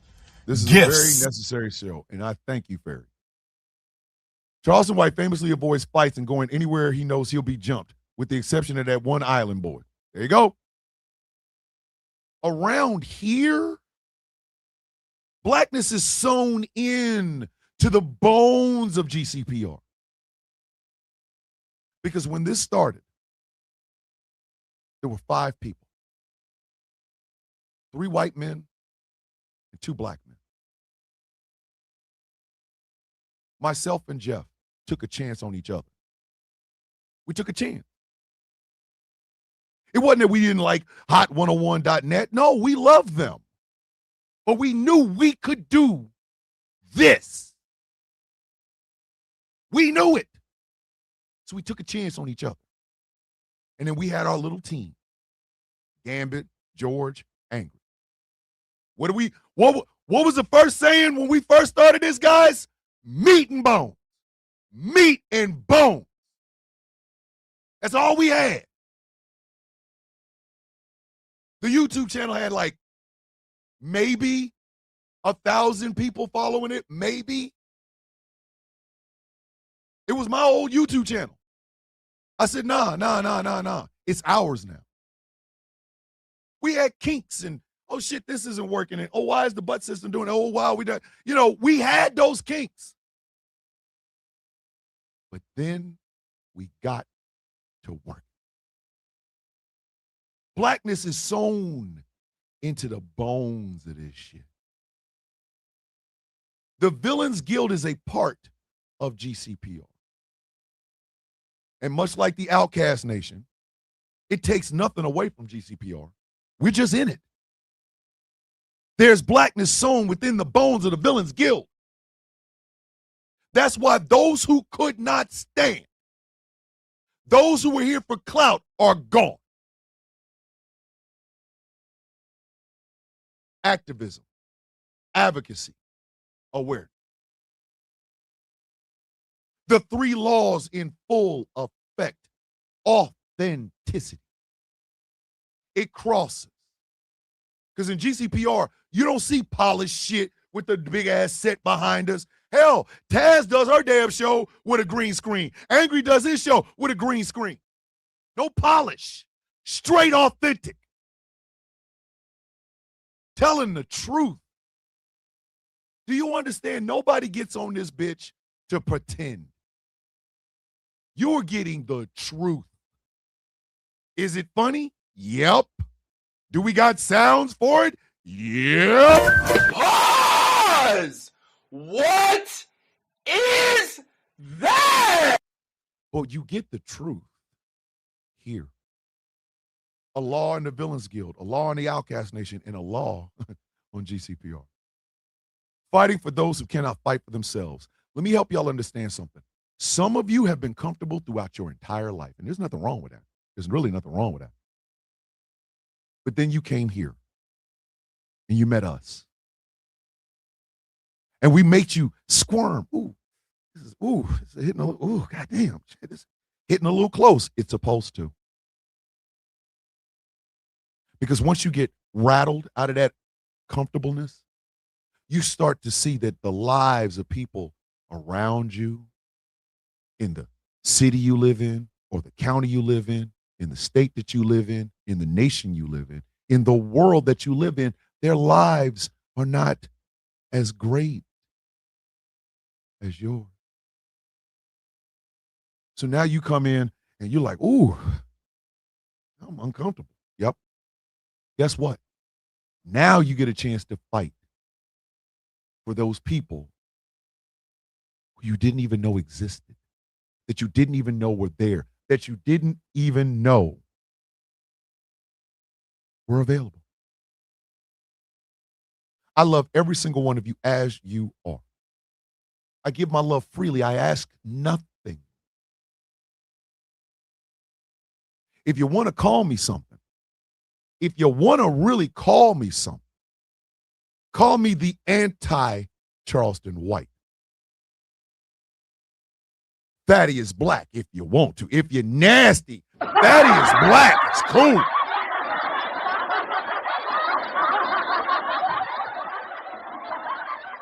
Hey, Angry Taz, at least I didn't call myself Thrag Black, didn't I? Ha, ha, ha, ha. See what I did? If you want to call me something, I'm the anti-Charleston White. You see, I don't have to put down my sisters to make my wife look good. Black women are black women. I love them. Love on them. I never have to bash a sister because my wife is white, and that somehow is going to solidify my relationship. If I haven't done it in over 20 years, the shit ain't never going to get solidified. You see what I'm saying? I don't have to put down my black brothers to appeal to white folks like Jeff. Jeff knows better than that. If the day ever came into this damn show and started acting like I ain't got no damn sense and started talking like a right winger, Jeff would kick me out of this station. He's probably the only one that could. Or we'd have a vote. All the other hosts would be like, yo, he got to go. Jeff would look me in the face and say, Thomas, you're out of here. The Sound of Coffee would be hosted by somebody else other than your stupid ass. I don't have to put down my black brothers to make myself look big. I ain't got to sell T-shirts with bullshit on it. I don't. I tell every black man that watches this show, stand up straight. Make sure that crown is tilted just right so that people get a chance to see that swag, that beautifulness that is in you. I honor my black queens and black kings of the past, my elder, if you will. I love Nana J. Love the shit out of her. And it doesn't cost Nana J anything to get that love. Do you see what I'm saying? But I give her the respect as well. I give big sister DJ that love. Cost her nothing. She ain't got to come in here. Well, let me see how much I got to pay for it. Nope, you just show up. Because I'm glad you're here. I'm glad you're here. To everybody outside of the community, the black people, the white people, the gay people, the trans people, Hispanics, what have you. Now you look goofy in a MAGA hat. I would look stupid in one. That's why I would never wear one. I got a beautiful bald head. What the hell would I mess it up with that shit? In other words, ladies and gentlemen, Fatty is black. Doesn't got to step on black folks to make white folks feel comfortable. I will be the anti-Charleston White until the day I die. I want you to be proud of who you are, but I want there to be accomplishments behind it. White supremacists would not make it on this show. White supremacists would not know how to act on this show. Why do y'all think I do what I do when I go on people's live panels and just cuss these dumbasses out? Because quite frankly, I am quite literally above their goddamn pay grade. I am. I know my worth. I know that there's more than just this skin. There are accomplishments. There are children and a wife and a family and dogs and a house. There is a military career that I left honorably. Wasn't kicked out, I retired. I don't need the validation of a bunch of white racists to make me feel any better than I already do. Lord. If them white racists could wake up in my body, they would kiss themselves. Am I arrogant? Yep. But I'm only arrogant to people who I know I'm better than. To those of you who I consider my peers, you stand with me. Don't matter if you're black or white. Don't matter if you're young or old. Doesn't matter if you're gay or straight. Doesn't matter if you're trans. None of that shit matters. But to them dumbass white racists, the one that Charleston White makes all his money off of, bitch, you will never be on my level. I am a villain in full. Because before I was a villain in full, I was a man in full. The product of a single mother living in the projects during the crack epidemic. Seeing death long before I ever saw love. Learning how to be a man on my own and then teaching my little brother the same. United States military made me, baby. That was my fraternity. That was my frat house. A combat veteran with the patch to prove it. I wear my flaws on my skin. And I work every single day to repair any damage that I've done. I ain't perfect, and I don't plan on being. But the one damn thing you will never, ever, ever be able to say about Thomas, the villain Bishop, is that I need the validation of trifling, low-class, mediocre, know-nothing, do-nothing, wasted potential-ass white people to make me feel like I'm a man. Above everything else, ladies and gentlemen, I am a grown-ass man. A villain in full. Hell, for shits and giggles, just because, you know, I'm that kind of person, I wrote out a political party. I did that.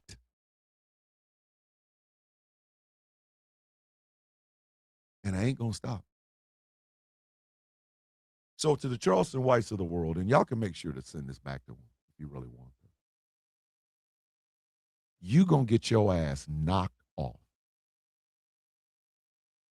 And the day that you do, I'm going to pop a bottle of champagne and get higher than giraffe pussy on the ISS space station. Because in the immortal words of Sergeant Waters, you know what? Never mind. I'll play it for you. I'll play it for you.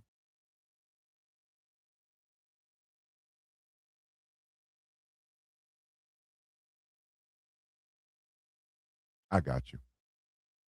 This is how I feel about people just like Charleston White. Hold on.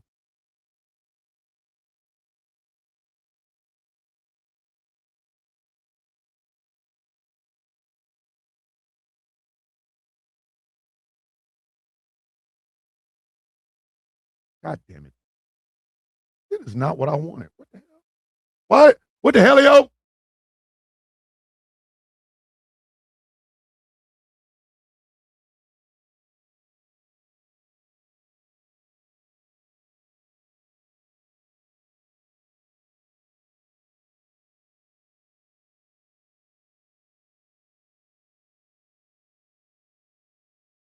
Oh, you mean to tell me y'all ain't gonna let me play it? Word.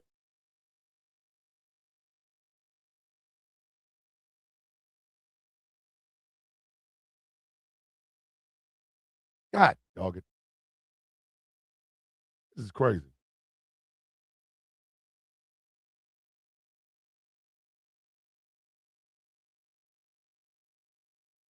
This is crazy. Got a bitch. And this colored champion lets those same white boys call him Shine or Sambo. Well, Lord, And he just smiles. dream about the time when I was a little boy. Just listen.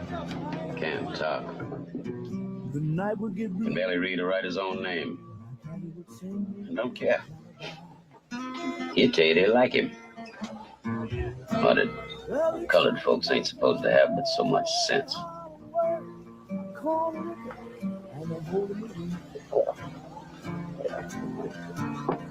Yes, he would. You know the damage one ignorant Negro can do. We were in France in the First War. We'd won decorations. But the white boys had told all them French gals that we had tails. Then they found this ignorant colored soldier. Paid him to tie a tail to his ass and run around half naked making monkey sounds. They put him on a big round table in the Cafe Napoleon. Put a reed in his hand, crown on his head, blanket on his shoulders, and made him eat bananas in front of all them Frenchies. Oh, the white boys danced that night. Passed out leaflets with that boy's picture on it. Called him Moonshine, King of the Monkeys.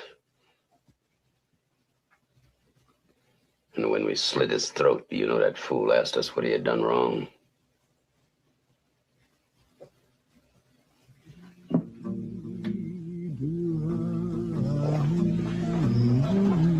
Called him Moonshine, King of the Monkeys. I will perpetually be the Sergeant Waters to coons like Charleston White. I can't stand y'all. Make this abundantly clear. Yep, that's from a soldier story. Yep. To make this abundantly clear. I loathe the ground you coons walk on. I loathe it.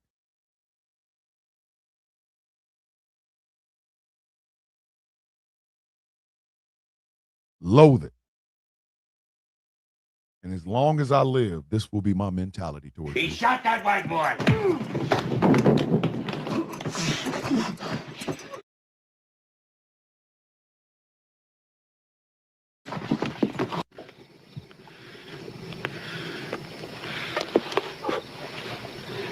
They're talking about giving you 5 years. They call what you did mutiny, boy. That gun ain't mine. We know that, CJ. We changed the charge on you this morning. You in here for striking a superior officer, boy. And everybody's seen it, too. Why are you doing this to me, sir? Oh, don't feel too bad, CJ. Has to be this way. You see, the first war didn't change nothing for the Negro. But this one, gonna change everything. Them Nazis ain't all crazy. Whole lot of people just can't seem to fit into where things seems to be going. Like you, CJ. See, the black race can't afford you no more. Oh, there used to be a time we'd see somebody like you singing, clowning, yassa bossing, and we wouldn't do anything. Folks like that. You were good. Homie kind of nigga. When they needed somebody to mistreat, call a name or two, they paraded you. Reminded them of the good old days. Not no more. Nope. The day of the Geechee is gone, boy. And you going with it. I need Charleston White to understand. The day of the tap dancing Kunesian, the watermelon eating, Yassa Bowsen, talking shit about black folk type nigger is over. I'm going to put a stop to it. I promise you that. We may not ever be in the same place at the same time, Charleston. But if we ever will, if fate ever decrees that you and I are in the same room at the same time,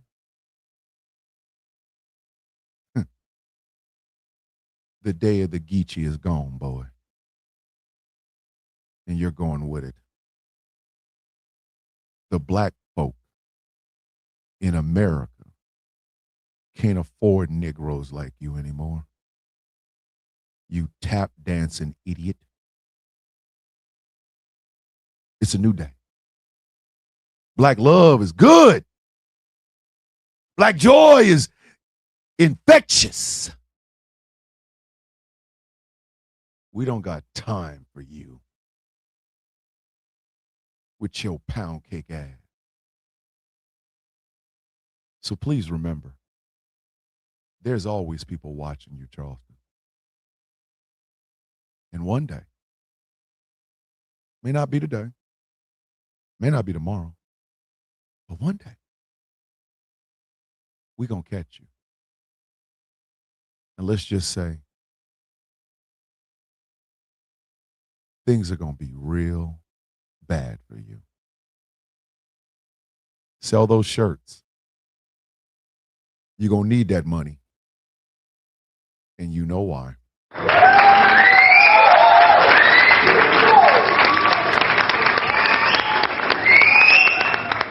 And on that note, kids, tomorrow,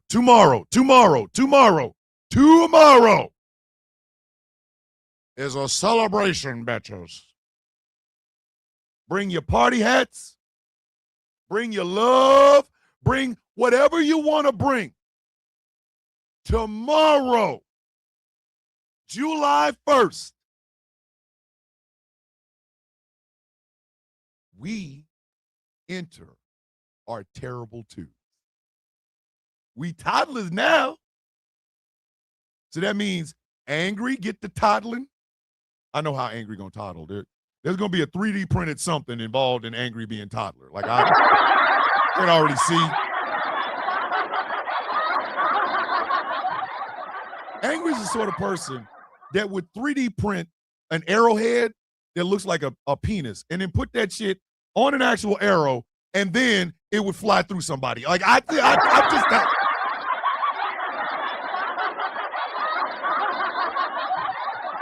Taz is gonna celebrate by letting the skeleton with the wig that lives on her couch talk. Is she gonna be interviewing the skeleton? I don't know. But as for me,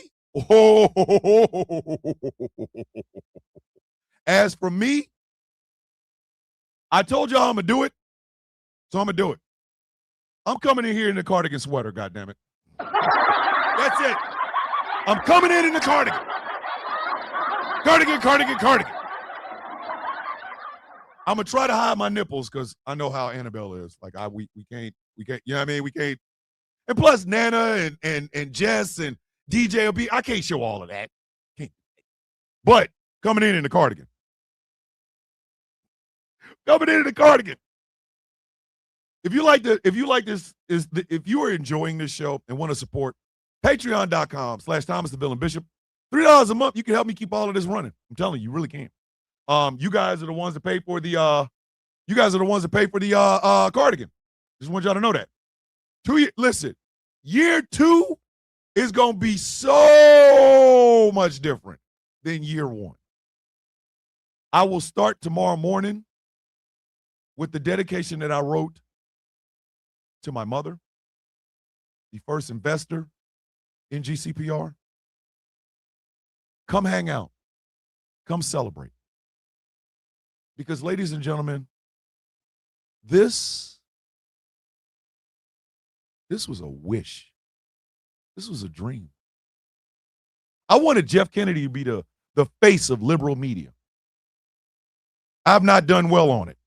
And I know sometimes Jeff looks at me and be like, Smalls? You're killing me, Smalls.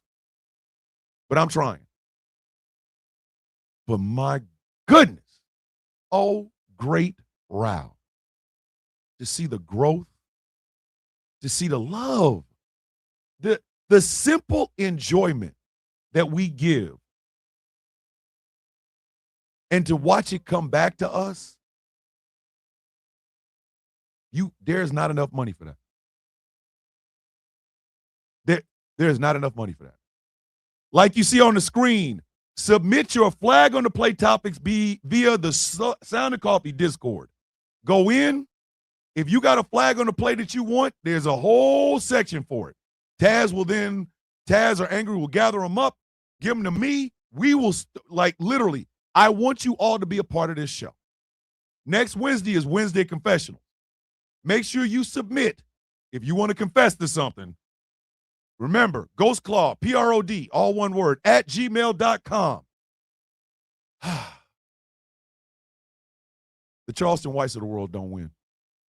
They don't get to win. Going to have me crying first thing in the morning tomorrow. The Charleston Whites of the world don't win, and they don't get to win. You see, a beautiful black woman, one of the strongest, smartest human beings I've ever known, raised me to be the man that Charleston White wishes to be. Her name was Martha Ann McCormick, my mother, my teacher, my biggest cheerleader, my disciplinarian, but above all, the woman that believed in me. And I'll be goddamned if I'm going to let anybody take that. I'll be damned if that's going to happen. I'll be damned if that's going to happen. I'll be damned. I will always forever be my mother and father's son. And on that note, we're going to go ahead and end this show. What is it that we say every single day, kids? I hydrate, elevate, self-love, self-care. I love you all. Have a beautiful day on purpose. That is the good word from Miss Tracina. She has to have a beautiful day on purpose. This is a family. We are meant to grow together. If you don't want to grow, why are you here? Be limitless. I love who you are exactly as you are. I am so effing proud of you. The ocean doesn't apologize for its depth. Don't become a pond so they can swim. I am here no matter what, when, or why. That is the inspirational word from Miss Star. Oh, Gwen. Miss Lyles, I know you got something. I know you got something. A little bit of kindness goes a long way. I learned that from Dragon. What is it we say every day, kids? What is it that we say every single day? You are the best part of my day. And with that, we're going to end this with, wait a minute. Oh, I almost forgot. The universal greeting of the coffee beats. Remember, never be afraid to learn, and always remember a little act of kindness does a world of good. The universal greeting of the coffee beats. Bow your heads up. How you doing? I woke up. Everybody else, because I woke up. That's how I look at it. You all had a chance until I woke up. Today's mine. That's just what it is. The day belongs to you. Seize it. Make it your own. And get the best out of it. Squeeze it for every piece of drop of goodness you can get out of it. Because, God damn it, it belongs to you. Please fill your own cups and be grateful for what you have. Never forget where you came from. I love you all. The loving word from Ms. Lau. May your day be as sweet as the coffee in your cup. Sending positive energy to you all. Be great as always. Stay cool because it's hot. My name is Thomas Bishop. I am known as the villain. My title and designation is the brutalist, the leader of the Villains Guild, a proud, upstanding member of the Outcast Nation.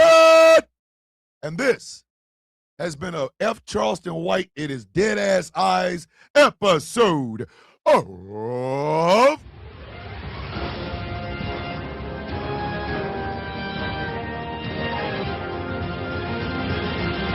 The Sound of Coffee on Ghost Law Production Radio, GCPR, where every voice matters. Stay tuned, because NPC Chatter is coming up. What is it, 11? 11? I think it's 11. Yeah, it's 11. If you want to know video game nerdy nerds, my brother Angry and my brother Demi Fallen are where you learn it all. NPC Chatter coming up on these GCPR airwaves, 3 p.m., 3:30 p.m. Eastern Standard Time. It is the Taz Effect with the one, the only, the woman that will read you up and down, but then love on you after she burns your ass. The woman that sells all the records in my EP here over at the Sound of Coffee, Miss Taz J. Hey, we getting close. You know what happens in the month of July? It's gonna be her wedding day. We all celebrate. That's right. Taz is getting ready to be Mrs. Taz Chaos. Like it's, they're working on it. They're working on it, I promise. They've been working on it for a while.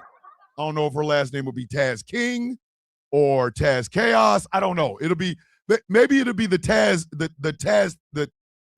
Tazos.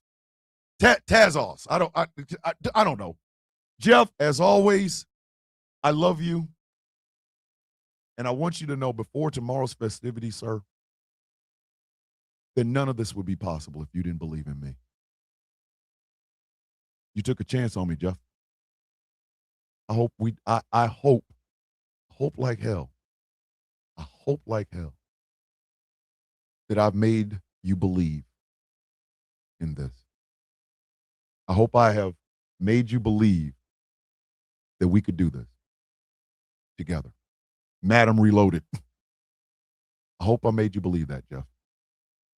We're only on year 2, my friend. Many more miles before we sleep. Many more ears need to hear you and see you. And I will be your loudest megaphone possible. Because like I told you before, easiest decision I ever made. You are my partner, you are my friend, and you are my brother. So before we even do anything tomorrow, I really want you to understand. I thank you for believing. I truly do. This, my friend, is where we belong. Hand in hand. Well, not hand in hand. Side by side, shoulder to shoulder. We make this thing run. And all of the people that are hosts on this radio station, they are a testament to that. Meat and bones, my friend. Meat and bones. Ladies and gentlemen, I will see you all tomorrow. It is a celebration Wednesday, and good Lord, we finna act a fool in the morning, baby. I love you all. As always, with love in my heart, I say this. With peace on my mind, I give this. All right, everybody. Annabelle, just take a step back. Oh, good Lordy, fine as shit. And a tad bit of hair grease. I'll see you all in the morning. It is anniversary 2, well, at 2, number 2 anniversary. See you all in the morning. Oh, here she goes. And you'll actually see me. I'll turn my camera on tomorrow, and we'll have possibly some special guests. He forgot to tell y'all that. We might have some special guests. Look at that. Look at that. Birthday party. And we get gifts and presents, friends and shit. I love you all. Be safe. Peace. Hey, I love you. Don't you ever forget it. See you in the morning, kids. Woo-hoo!